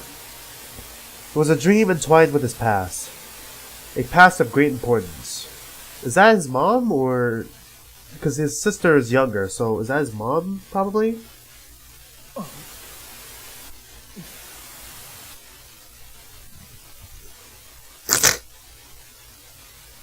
Alan wakes up just as I finish my food. The fact that he sits up so quickly surprises me a bit. I'm not sure what he was saying, but it sounded like he was calling out to someone. Of course, questioning him about it wouldn't be a smart decision. He comes to grip with the situation after noticing the sheet on his forehead and a towel under his head. He's smiling. He's smiling. Hold on, I think I can switch back now. I think I can switch back to where I was before. Oop. There we go. お弁当を食べたら帰ろうと思ってたよ。もっと前の時点での話だ。 I place my trash inside the convenience store plastic bag and then take a bottle over to Alan. 僕負けた。わずかだけど長く経ってたのはアランさんですね。覚えていなければ僕の勝ちとは言い切れない。 Saying that, he takes a deep swig of his water I handed to him. When he stands up afterward, it serves to remind me just how big he actually is. I'm not sure where to take the conversation now. After a bit of deliberation, I came up with a certain proposal. 取引をしよう。アランさんが調べた。 Dude, he probably doesn't even know Numeral 9. 代わりに私は未練に Oops. Didn't mean to... My finger just twitched. Oops. There's no immediate response, so I can only assume that he's taken by surprise. It feels like the best option for me, though, especially when Alan and Audette's conversation hinted toward Alan knowing plenty about Scale.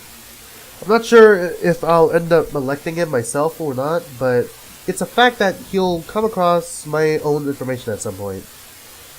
Knowing his cause of death will allow me to protect myself should he decide to elect me at the very least. That's why it's best if I can get what I can out of Alan now. いいだろ Once Alan has finished telling me what he's discovered about Scale, I reveal the contents of his regret card. Gold medal. I feel like there's something that links to his regret and the info Alan told me. No new card seems to have formed on his end, but I'm sure he'll be able to put the pieces together quickly enough.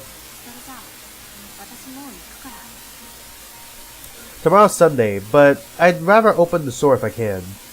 I'm a bit paranoid when my phone's dead, but right now, the sheer exhaustion is my biggest issue.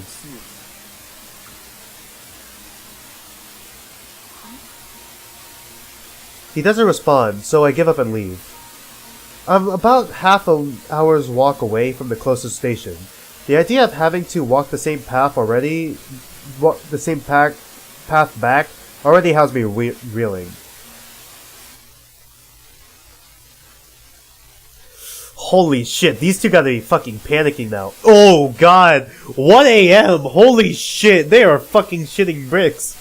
It's 1 a.m. Shinjuku may be a major stop in Tokyo, but the last trains don't run much later than this. Meanwhile, Miharu and Naomi are still waiting in front of the lighthouse for Rinka's return. Oh boy. Naomi, no. Naomi, I think you got Rinka all wrong. Probably. 彼氏さんとかと一緒にいたりって考えたら Aw, man. Fucking, Miharu's about to be pissed at that idea. 土曜日だし先輩にお付き合いしてる人が She's not. 聞いたことないです Like, she's not, I would know. 羊さん Shut up. Is she gonna be like, Naomi, shut up. そのくだらない想像は今すぐやめてくれない Basically. Damn, bro. Naomi feels a chill run down her spine.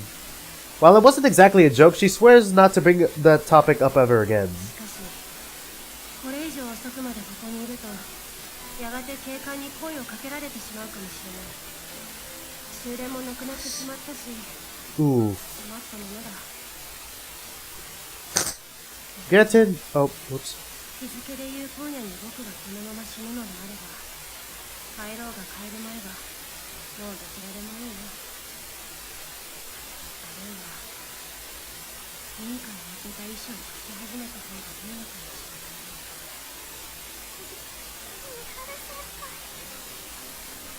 れないね Naomi fails to find the right response to match how deadly serious Miharu seems. It doesn't help that she feels responsible for this situation too. Miharu could not have used the time to possibly find information about skill had she not suggested relying on Rinka. Those memories may disappear should Miharu be eliminated though. Even if they don't vanish completely, they'll become far too blurry to recall, more so than even her earliest childhood memories.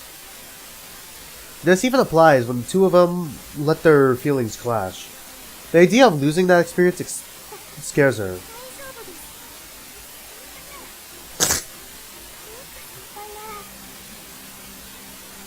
Can Rinka, like, move a bit faster? Naomi's voice is audibly quivering. Both know her faith is entirely unfounded.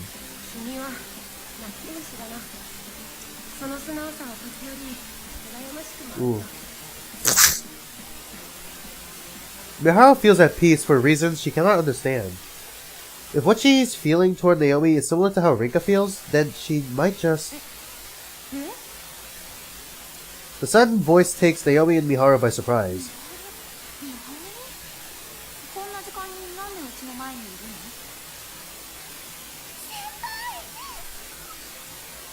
るの Naomi dashes over to Rinka without a second thought. And she trips? Yep. Rather, she attempts to before tripping on her own feet. それはこちらのセリフでもあるねまさか Of course, that was on Miharu's mind. Aw, man. 途中まで男の人といたけど Oof, Miharu's gonna take that the fucking worst possible way, Rinka. Ooh, Rinka is dying inside. とりあえずライオン会に入ろう Rinka, what the fuck? Don't fucking leave. You know Miharu has a crush on you. For fuck's sake, don't fucking leave her on the fucking edge of her fucking seat. Like, look at her. She's dying inside right now. Holy shit. Naomi is obviously flustered, whereas Miharu looks like she's just seen a ghost. And Rika has no idea what's going on. But she takes them inside the store anyways.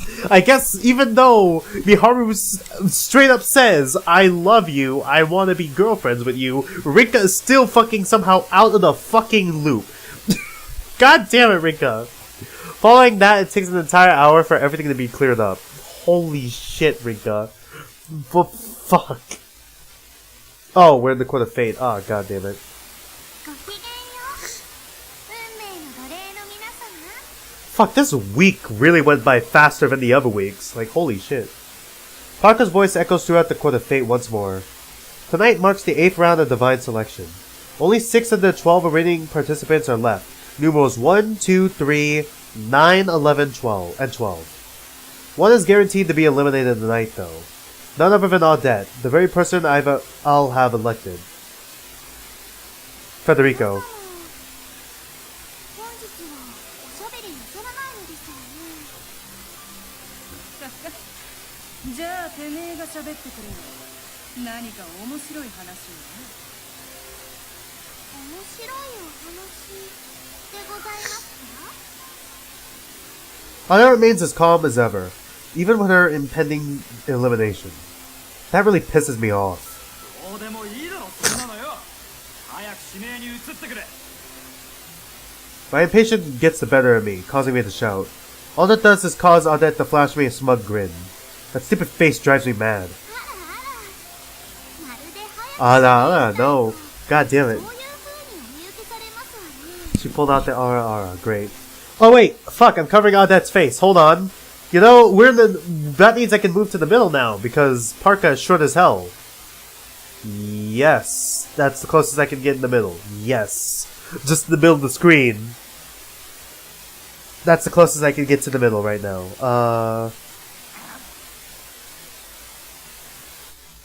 でしょう。それでは今宵も選定を始めますわ。 Parka makes her announcement loud and clear. She's doing it to show me up too. Lil Brat thinks she's better just cause she's a goddess. 回りなさい。運命のモード系。 The standard election procedure follows. It's a sight I've gotten way too used to. 私はない。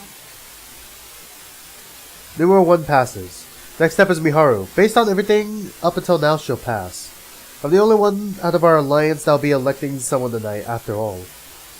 僕は Ah! Yes, Miharu! She fucking did it! あなたを Yes! するよ。 Yes! Hold on! Yes! Fucking, okay, I actually like Miharu now, alright? Like, okay, I wasn't her biggest fan at first, because she was a bit possessive, but honestly, with her development of this week, I really started liking her. Hold on, let me pull out this TikTok real quick. Let me pull out this one. Yes, Queen, slay! Slay! Slay your enemies! Ruler of one of the realms of men! Smite down those that oppose you! Yes, that's literally just me in my head right now. Yes. Yes. Nutty! Fuck. 承知いたし I wonder what Nine's reaction's gonna be. Hold on, I need to see Nine's reaction. TikTok is scary?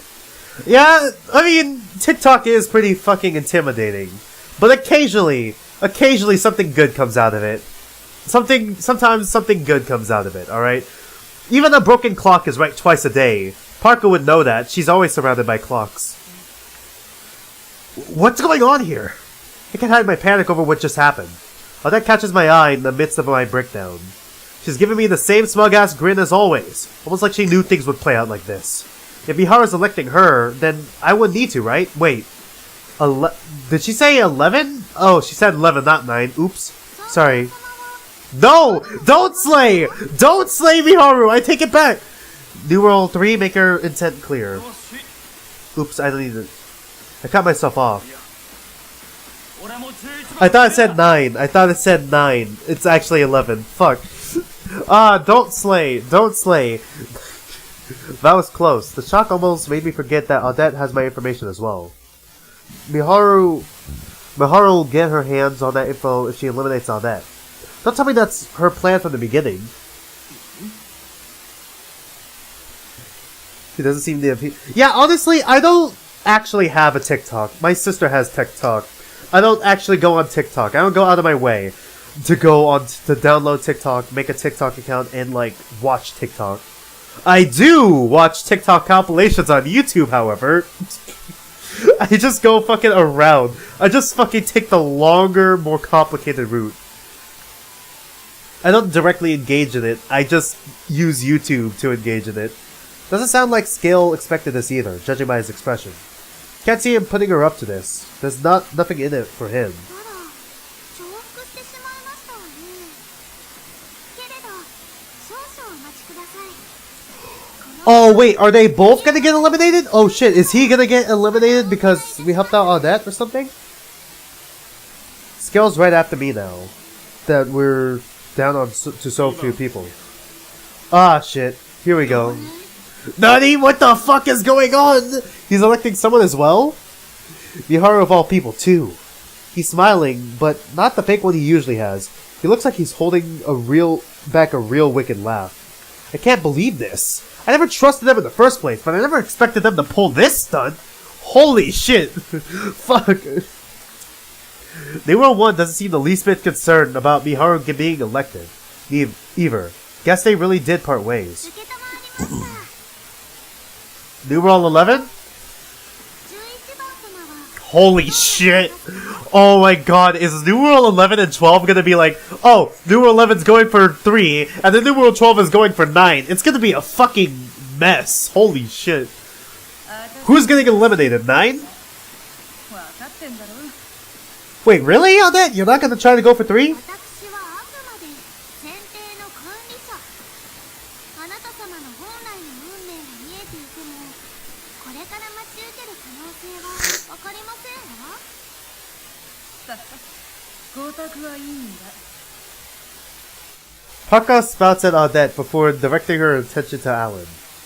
僕も指名 Really? You're gonna pass too? Oh, okay. Who's about to get eliminated? Like, okay, let's see. What's about to それ happen? では、まずは2番様と3番様の指名の重複について対応いたします。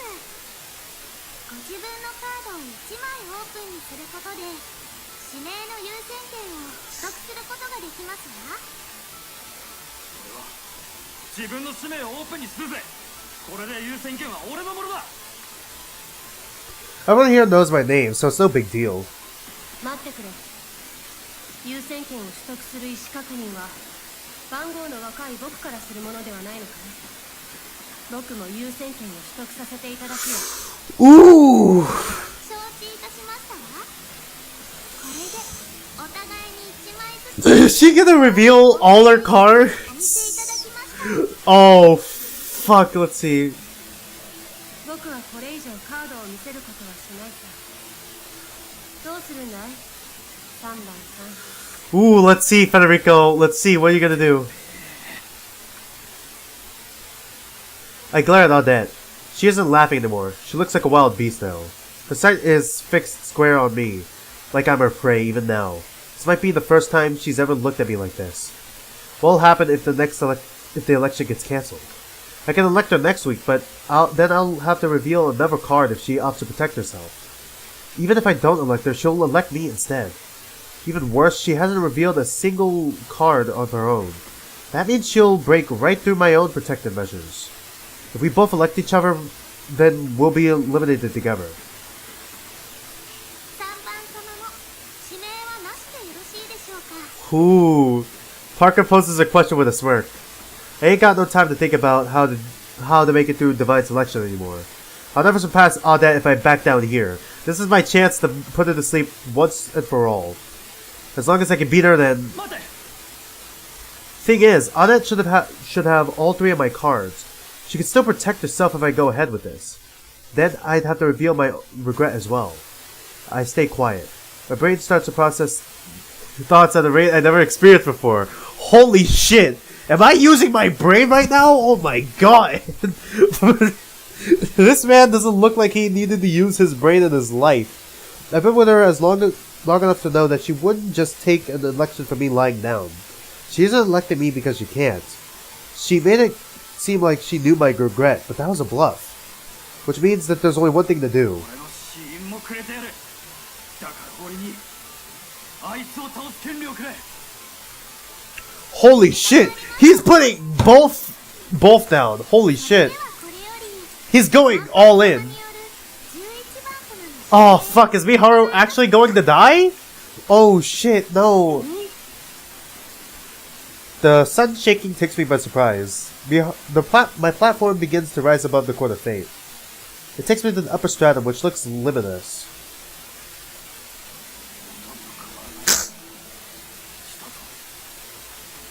Odette told me about the upper stratum before, but it really isn't that different from below. All that's changed is only me and Odette are here, standing on opposite one another. Just the 2 of us, rising together. まさかてめえに指名されちまうとはね。強がりのつもりか。少しはビビってんだろ。れから死ぬんだぜあんたは。何を言ってる。私もてめえももともとすでに死んじまってるんじゃねえか。怖がることなんてありはしないさ。ゲームに負けちまって悔しいんだ。そう、最後だから言っておくぜ。てめえと駆け回るのは退屈はしなかった。どちらかといえば楽しい日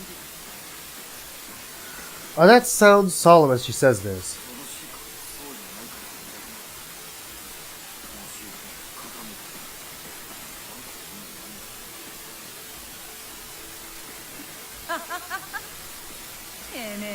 Oof. 何釣られてやがるんだ。おにゃめえな。裏切りなんて向いてねえんだよ。 God damn. 最後にしんみりとしたフェデリーコ君っていう面白いもんを見せてもらって。この野郎。Fuck. 仲良しさんですわね。どこから。 I can't believe I forgot about Parka, thanks to Odette. 女神の選定では皆様因果の時という運命の糸でつながっています。これまでも今までの選定の際もあなた方のように仲良しさんたちはいらっしゃいました。私その瞬間を見るのがとても心地よいのですが。いい趣味してるな。 Yeah, あり she が is. とうございます。 Of course, she takes it as a compliment. Of course, Parka does. 俺たちは別に仲良しなんかじゃねえ。利害関係でつながっていて旨味がなくなったからこいつを脱落させるってだけだ。あらあら素直じゃありませんね。うっせえ。いいからとっとと指名させてくれ。そうですわね。今宵はもう一組指名がございますし、あまり時間をかけてもいられませんね。 My card book starts to glow as she says that. All my cards pop out and start floating in front of me. Odette told me how the election process worked, so I don't hesitate. All I need to do is pick out her 3 cards. 指名オデット・マランソン。 Oh shit, no CG for him? Oh boy, something's not gonna go right. 最後にてめえに一つ聞いておきたいことがある。死因圧死。 Oh, crushed to death. Okay. 私はよ、人生を楽しむために生きてきた。てめえは何のために生きたいんだ。 The question causes me to stop for a moment. It doesn't take long for me to answer though. No! No, she's gonna protect herself. 理由なんていらないだろ。てめえも案外履き違えちゃいないってわけだ。ざれ言だな。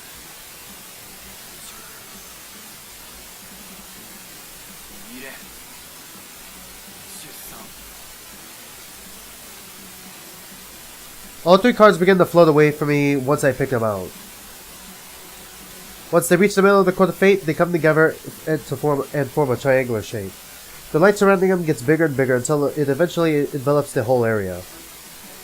As for Odette, she looks more at peace than I've ever seen her before. Damn it all.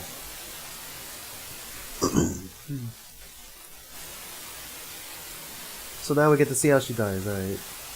I found myself on a ship under attack. A bunch of old-fashioned pirates were responsible. The ship was packed to the brim with weapons and illegally obtained jewels and crap, so they were probably here for them. Of course, the shipping company would never lose a single boat, not with Odette Melicon at the helm. Things were different this time around though. Not only were the pirates working together with a group she wasn't on good terms with,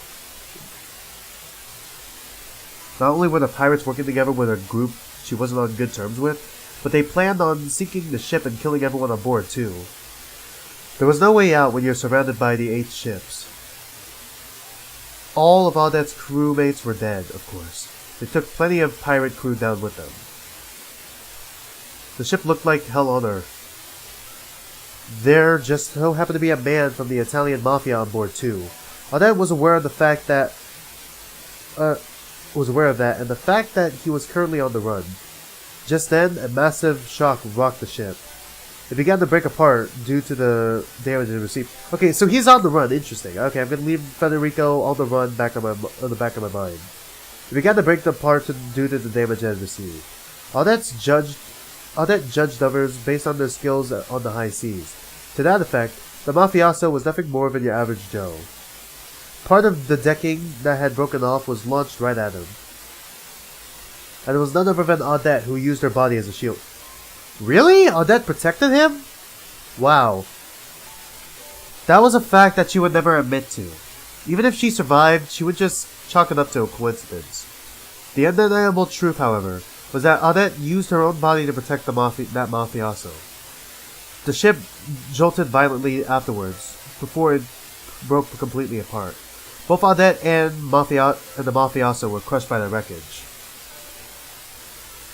Really? She saved him? Aw, man. Did he not remember that part, or did he? No, it seems like he just remembered it now. Oof. I find myself clutching my chest when I regain consciousness. My heart's throbbing like mad. I'm sweating buckets despite it only being a dream. I saw the exact moment of Audette's death. I can't believe it. She...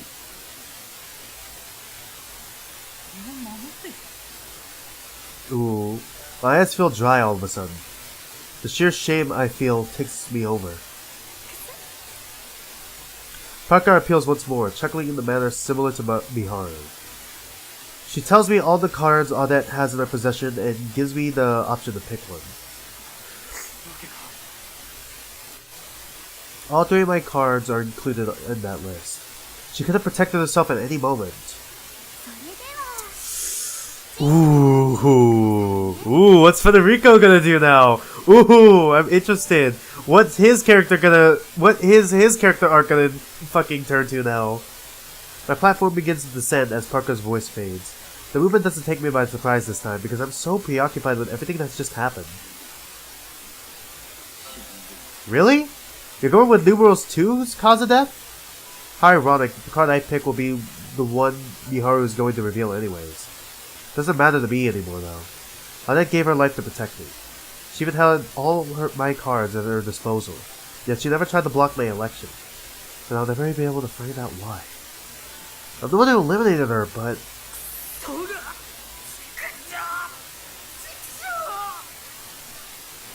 Ooh. I kick the stand in front of me, but I just fall over without making any contact. Ooh, that was interesting.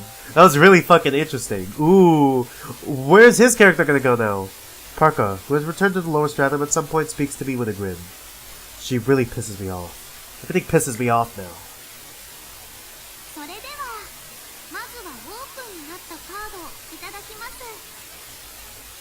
Parka takes 2 cards from me and 1 from Miharu.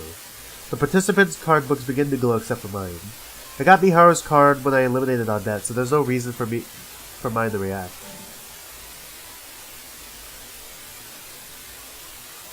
Suicide, yep, of course. Wait, what? Hold on. Fall into. I thought it said Federico's theme. Fall into, alright.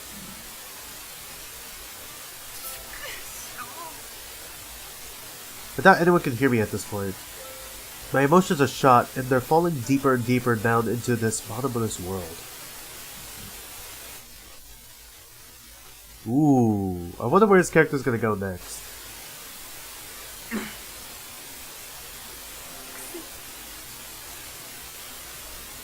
After Federico has his election, it is Miharu's turn to be elected by scale. I'm honestly a bit worried at first, but Miharu comes back safe and sound. Oh! She protected herself! Yes! Hold on. Wait, yes! Yes! She fucking protected herself! She protected herself using his cards. Yes, queen! Yes! Slay! Yes! Oh man. Your enemies, ruler of one of the realms of men, smite down those that oppose you! Yes. Holy shit. Bro, he is shook. Look at him. Fucking Scale is shook right now. Holy shit. Finding her and Naomi outside Linehouse on Saturday night sure took me by surprise. After hearing what they had to say, I was glad that I both made my way back home and found the courage to negotiate with Alan. We spent all of Sunday tracking down the info pertaining to Scale's cause of death and regret. It shouldn't have been too hard because we already knew the information on the cards themselves, but it still almost took all day. Holy shit. Do we get to see it? Numeral 9s? Oh, we don't get to see it yet. Oh wait, yes we do, maybe. No, we got gold medal and regret. Cause of death. No, that's 11s. Shit. Not yet. Not yet. Probably after this scene, though. Oh, we know it's cause of death. Death from structural collapse. And we know all of 11s, right? Well, he knows all of 11s. Death from blood loss, birth, and death from being crushed. Damn, he got crushed by Audette? Shit. Okay, we still don't know his regret, though. I thought I would have been able to manage it without Miharu and Naomi's help. They should both be sleeping beside me in the real world right now. Damn, Rinka got all the bitches. I could have elected him myself, but I did because it would risk Miharu losing her own means of protection. That in turn increased the risk of other participants getting a hold of more information. But it remained the safest option. おやおや、大波乱と申し上げた方がよろしいでしょうか。好きにしろ。どうせ貴様には関係ないので。メガネ。はは。Motherfucker. Unfortunately, I have to agree with Parka's sentiment. My heart is racing. It's entirely possible that I would have lost Miharu if Scale did something crazy. And that's the last thing I want. それでは、今宵の脱落者は1名。これをもって選定を終了といたしましょう。 Divine selection ends with Parka's farewell. My consciousness makes its way back to my body in the real world. But I don't go back empty-handed. It's nothing but a simple idea for now, but a certain possibility has made itself known to me. 8th week, we did it. We got past the 8th week, and it's not even 7 o'clock yet. Oh wait, are we in Alan's point of view? Holy shit. Holy shit. We're in Alan's point of view. Whoops. Real quick, I wanted to, what did I want to do? You made me forget. God damn it. I was so surprised. Okay, I was gonna check the cards, right?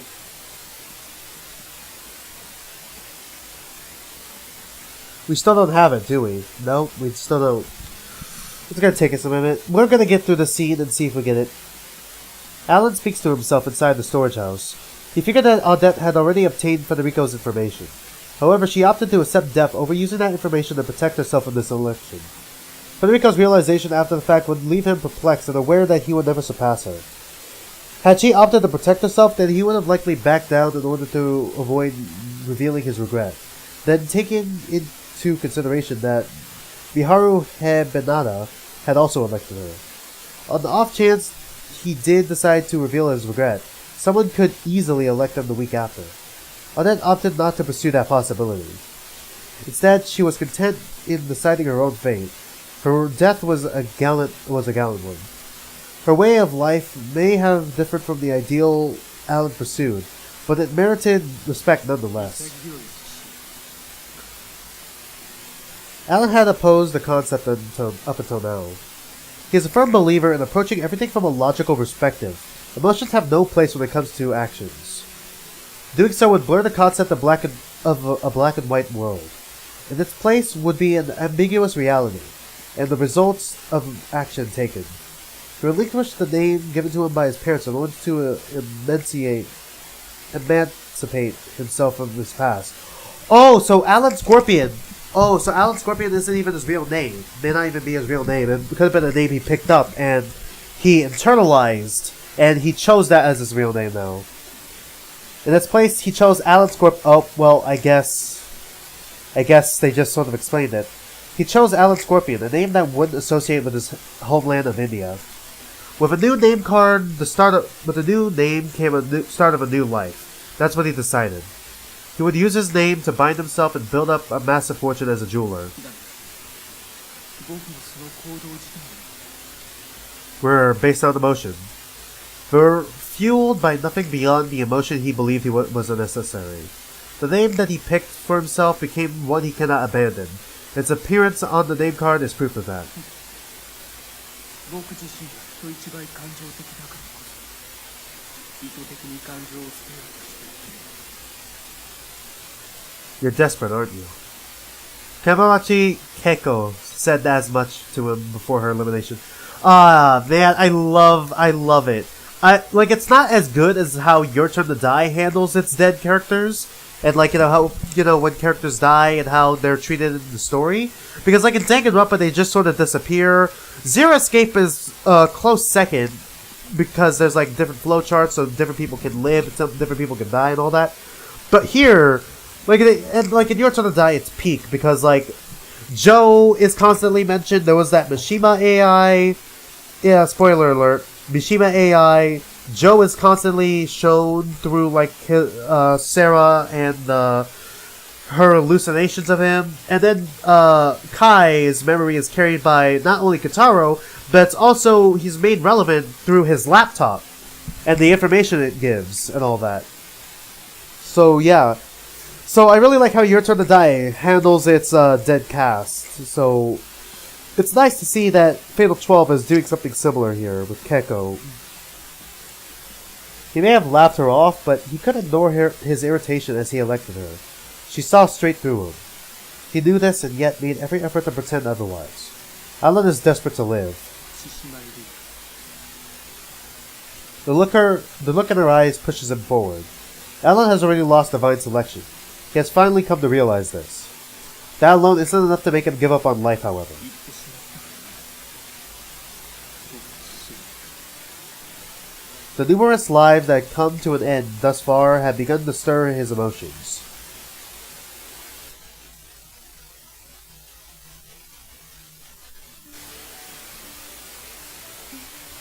Okay, do we have the cards yet or not yet? Damn it. Okay, I need to blow my nose real quick. Hold on. I'll be right back. I'm gonna blow my nose, then I'm gonna go make myself some more cup noodles real quick. I'm gonna see if we can get 2 weeks done, but I'm not... Hold on, let me get my mic up here. I'm gonna see if we can get 2 weeks done, but I highly doubt that. But I'm gonna try, anyways. We're gonna see how far we can go. I'm gonna probably end the stream at 8 or 9 o'clock. We'll see.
What the fuck is this static in the background? Hold on. I did not notice that before. Hold up. Let me see something real quick. Is this static coming from my mic? Oh, for fuck's sake. Hold on. It is coming from my mic. For fuck's sake.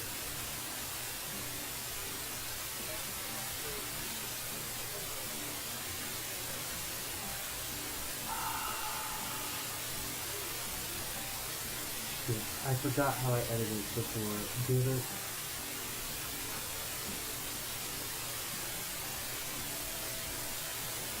Hold on. Hold on, I can figure it out. Give me a minute.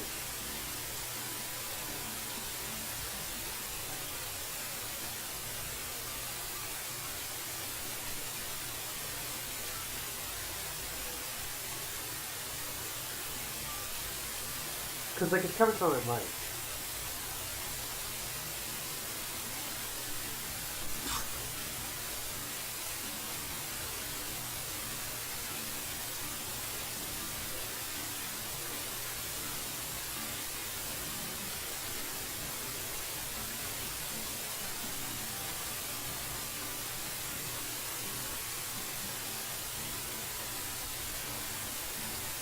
Hold on, I'm gonna fix this real quick and then I'm gonna leave. Hold on.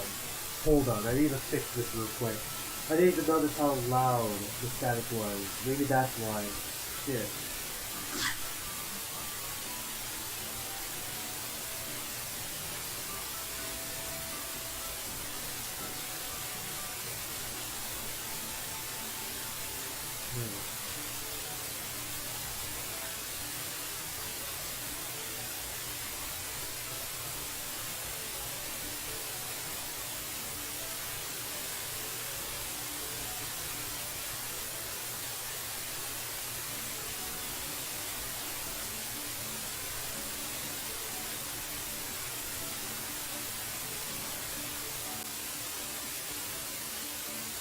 Okay, hold on.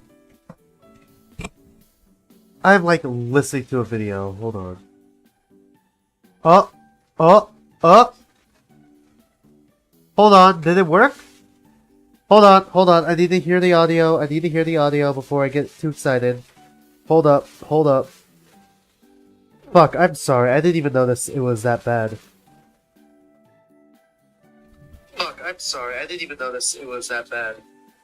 Holy shit. That completely fixed it. Thank God. Alright, sorry. Alright, I'll be right back now. I'll be right back. Give me a minute. I'm gonna make myself another cup of noodles. Yes! We fixed it! I didn't even notice the static was that bad. Holy shit.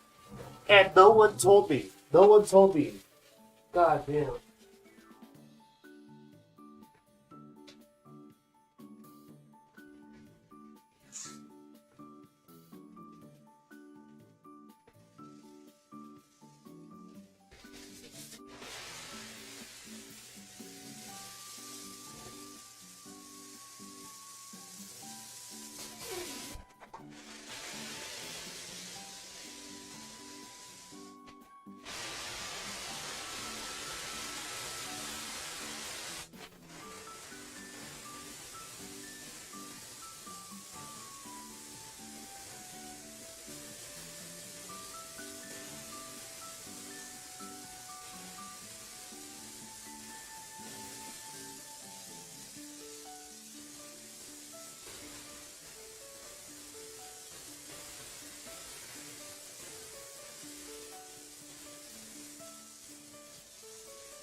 Oh boy.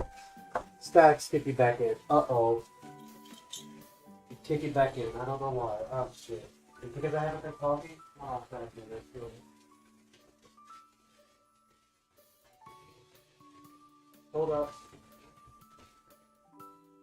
Alright, it's back.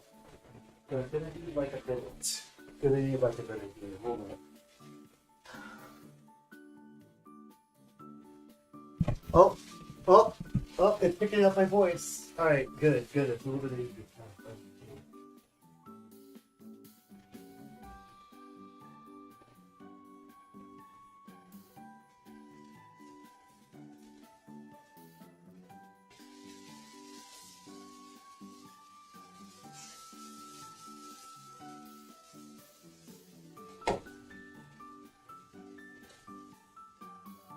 Alright. Just a second. That makes sense again, let's do this.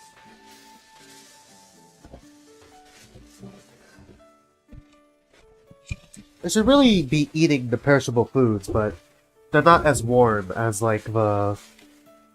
They're not necessarily as warm as the non-perishable ones I got right now. Oop. Sounds kicked back on. Alright. We're probably gonna stream for like another hour or so. We'll see. We'll see. Because I probably have to go to sleep early tonight and wake up early tomorrow. It's the morning after the 8th election. I forgot to move my, my head back. Hold on. There we go. Seems like I'm the last one to wake up. おはよう、リンカ。先輩、おはようございます。 Based on the information given to me by Alan, Miharu and I were able to deduce Scale's cause of death and regret respectively. We barely succeeded in turning the information into cards before midnight struck. Both Miharu and Naomi stayed over once we were done. I got futon ready so I could sleep on the floor while they both used my bed. Or they used my bed. 0時になった途端、普通に話してたと思ったら、先輩たちがいきなり眠っちゃって、すごくびっくりしました。あれが夢の世界にいるってことだったんですね。でも普通に寝息を立てていたから安心しました。てっきり悪夢にうなされている時のようにうなったり寝言を言ったりしてしまうんじゃないかって心配でした。それにこうして朝を迎えられたってことは大丈夫だったってことですから、本当に安心しました。心配かけちゃってごめんね。でも言われてみれば運命の大広間にいる時の自分の体のこと考えたこともなかったよ。実際こっちの時間で何分くらいなんだろうね。時計がないから、いやあるにはあるんだけど、わかんないね。1 o'clock? 羊さん、僕たちは寝ている間、何事もなかったかのように寝息を立てていたのかい？はい、そうでした。本当に静かに普通に。Knowing that Naomi watched me sleep is a bit embarrassing. I know that Miharu looks just as pretty in her sleep, but for all I know, I could look like an idiot. とすれば、僕は女神の選定が行われている間は、現実世界で1秒も経過していないと予想するよ。Interesting. なるほど。それだとすごく納得です。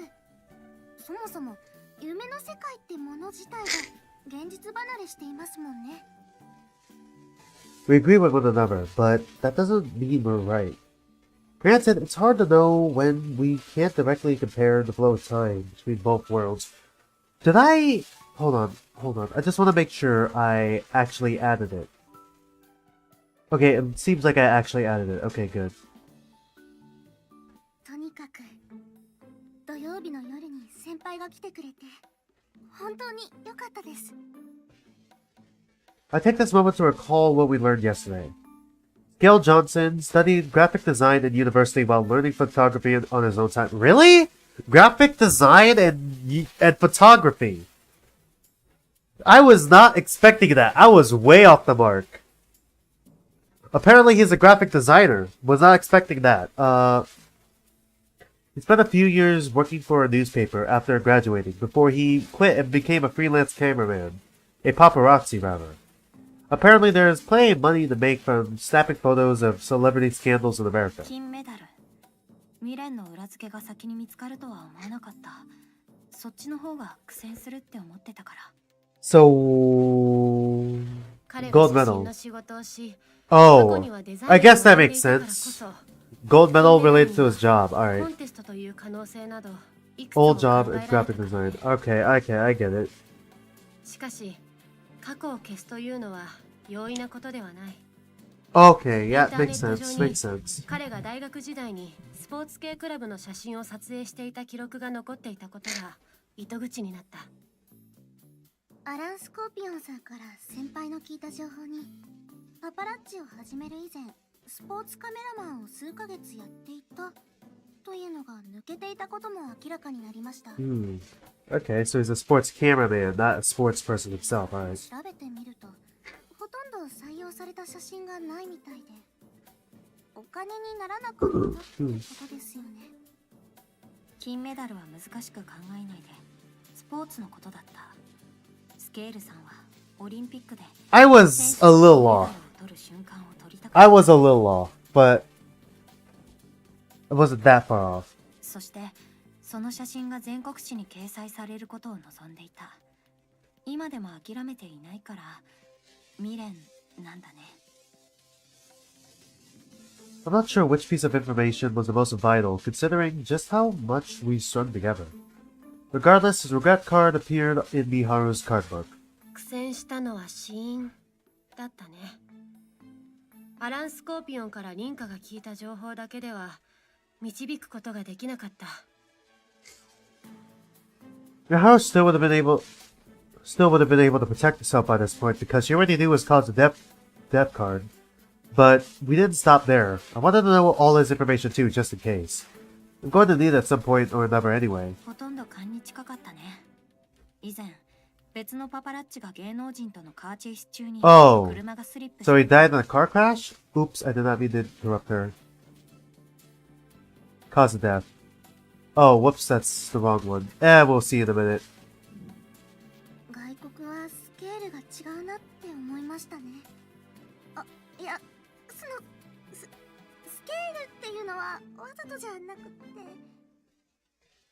とにかく写真提供スケール・ジョーンズっていう記事を探して、スケールさんがパパラッチとして誰を中心に追っていたかの目星をつけました。その女優さんはスケールさんが日本に来た後、つまり選定期間中に別のパパラッチにスキャンダル写真を撮られていた。カーチェイスの果てにね。それで確信を持てたんだよね。None of it was mere coincidence to me. Naomi and Miharu both waiting for me, my being able to bargain with Alan, and most importantly, Miharu not backing down against all that. We were able to get all three skills cards through our combined will to push forward. So it's car crash, right? Death from accident. Okay. もちろん油断はできない。僕はもう彼に指名をされないけれど、リンカは違う。I'm going to elect him next time, but doing so could lead to my own death if he manages to defend himself or elect me in turn. The issue here is, it's entirely possible that he'll be able to gather all the information he needs. スケールさんを脱落させるまで先輩がおばあ様のところに行くっていうのは難しいんでしょうか。先輩はその方が安全じゃないんでしょうか。うん、私もそれを考えた。だけどスケールさんはこの場所も私のおばあちゃんの家もすぐに調べる。分かっていると思う。危険に巻き込むことはできない。自覚が薄いようだけれど、辻さん、君もこれまで以上に気をつけなければならない。Yeah, they always, especially in 夜道で trouble. 一人になることは絶対にダメだ。ユウの一件で君が凛花の後輩であり、君を助けるためにユウを指名したことは知られてしまっている。Oops. All a bit harsh, Miharu's right. You had no intention of electing me, but Scale could. I doubt I'll be able to persevere if he takes Naomi hostage. はい。 She just says yes. Naomi nods, visibly shaken. それよりさ、ミハル、ナオミ、私一つ可能性を見つけたんだ。ミハルがスケールさんからの指名を防御したのを見て思いついた。Oh, we could both protect each other. お互いに指名できないってルール。つまり今残っている全員がお互いに指名をし合えば、もう誰のことをも指名できなくなる。そうすればみんな Damn. 生き残れるんじゃないかな。全員が全員を指名。凛花、僕はその案を考えていたさ。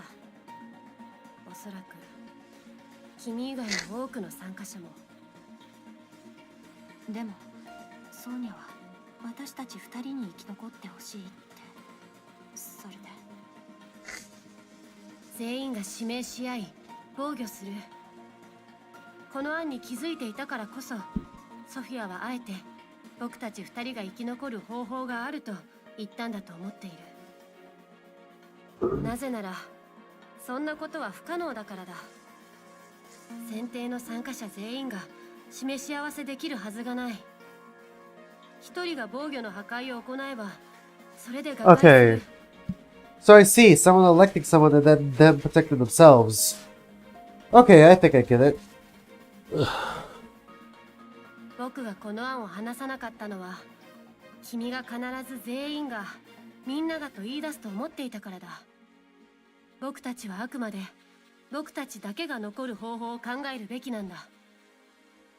それに女神は言っていた。指名できない状態で2人以上残った時どうするかは、その時が来たら教えると。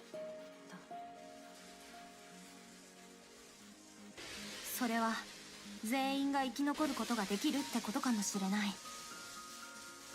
君は女神の選定を勘違いしている。なぜなら、いや、もういいだろう。僕は君の案には反対だ。I'm curious about what she was gonna say before cutting herself off. あの So, fundamental. But divine selection that only one can survive? Like, I feel like it's worth a shot. Naomi doesn't let Miharu end the conversation though. もう秘密はやめにしませんか。これから学校だろ。準備 Oh, god damn it, Miharu! ミハル、 While she didn't sound entirely confident, I was surprised to hear Naomi say that. Meanwhile, Miharu does her best to appear unapproachable while getting ready. She knows something, yet she's not saying what. I'm sure she has her reasons, but... ミハル、もうやめにしよう。私たちの間でそういうのは。凛花。 I grab Miharu's hand as she's about to make her way downstairs. Her hand feels cold. This might be the first time I held her hand since that time at the theme park, now that I think about it. I can't help but think that it's far colder now than it was back then. She's taller than me, so I have to look up into her eyes. There's no need for words. Miharu looks away from me before responding. そうだね。君は自分が納得しなかったら行動してしまう。けれど、今時間がないのは事実。 Oh, for fuck's sake! We really gonna ここに fucking... バイトが入っているから、明日の放課後にまたライオン館で。ありがとう。 Oops. ナオミもいい？ Naomi and Miharu both nod, almost in sync. Just as I try to let go of Miharu's hand, she grabs a hold of mine. I'm surprised, but she looks deadly serious. ただし、お願いだ。僕が話しても、僕のことを嫌いにならないでいてくれるかい？ Okay? What the fuck are you talking about? 何があってもミハルを嫌いになることないよ。 Her lips quivered upon my immediate answer. almost as if she's trying to hold something back. Afterwards, the 3 of us head off to school. Alright. Is it immediately after school now? 珍しいね。最近ミハルンとナオリン I think I'm gonna end the gameplay here actually, now that I think about it. I'm gonna save real quick though. Save. Right here.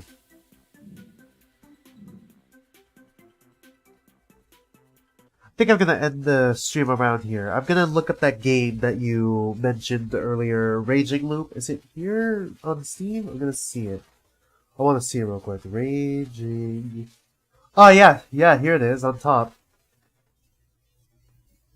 I'm gonna add the wish list. Ooh. Overwhelmingly positive, very positive. Ooh, it's very positive. $30. I really like the art though. I really like the art. Kinda looks somehow a little old style, but looks nice. Kinda gives me Phoenix Wright vibe, but like a little bolder. Like a little bolder Phoenix Wright kinda art style.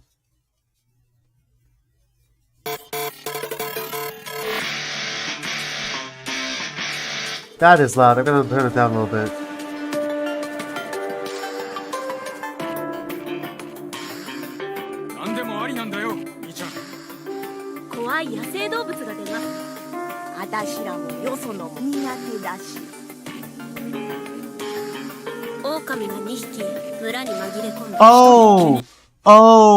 So it's similar to like,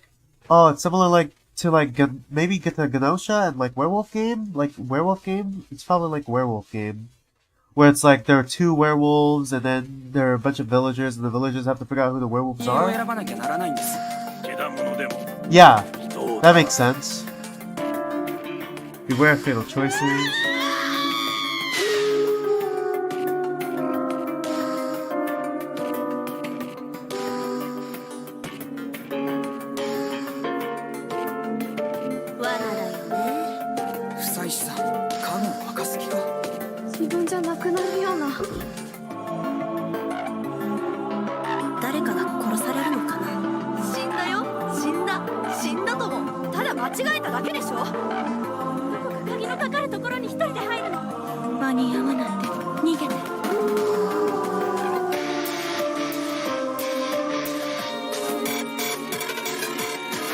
This came out back in 2017. It looks good. It looks pretty good. Kind of gives me a Genosha vibe almost. Though, like with the werewolf game aesthetic sort of thing. See, look. It's sort of like werewolf game. Anyways. I just want to look that up real quick. 4 gigabytes. Right. I'll think about picking that up after all the other series. I'll think about it. I got it on my wish list now, so I definitely won't forget it. It's $30. I have enough money for that, but like I also have to like watch how much I have because there are a bunch of other games I planned on playing. Like 2 would be Ubel, and then there's the Side for God, which is a sequel for this game. So those are 2 major ones, and then another one I wanted to pick up was AI Sonium file. Yeah, other than that, there's not much else I can add. If you were here for the beginning of the stream, I posted a new chapter for my fanfiction Phanatophobia, which is a crossover between Zoophobia and Yerks from the Die.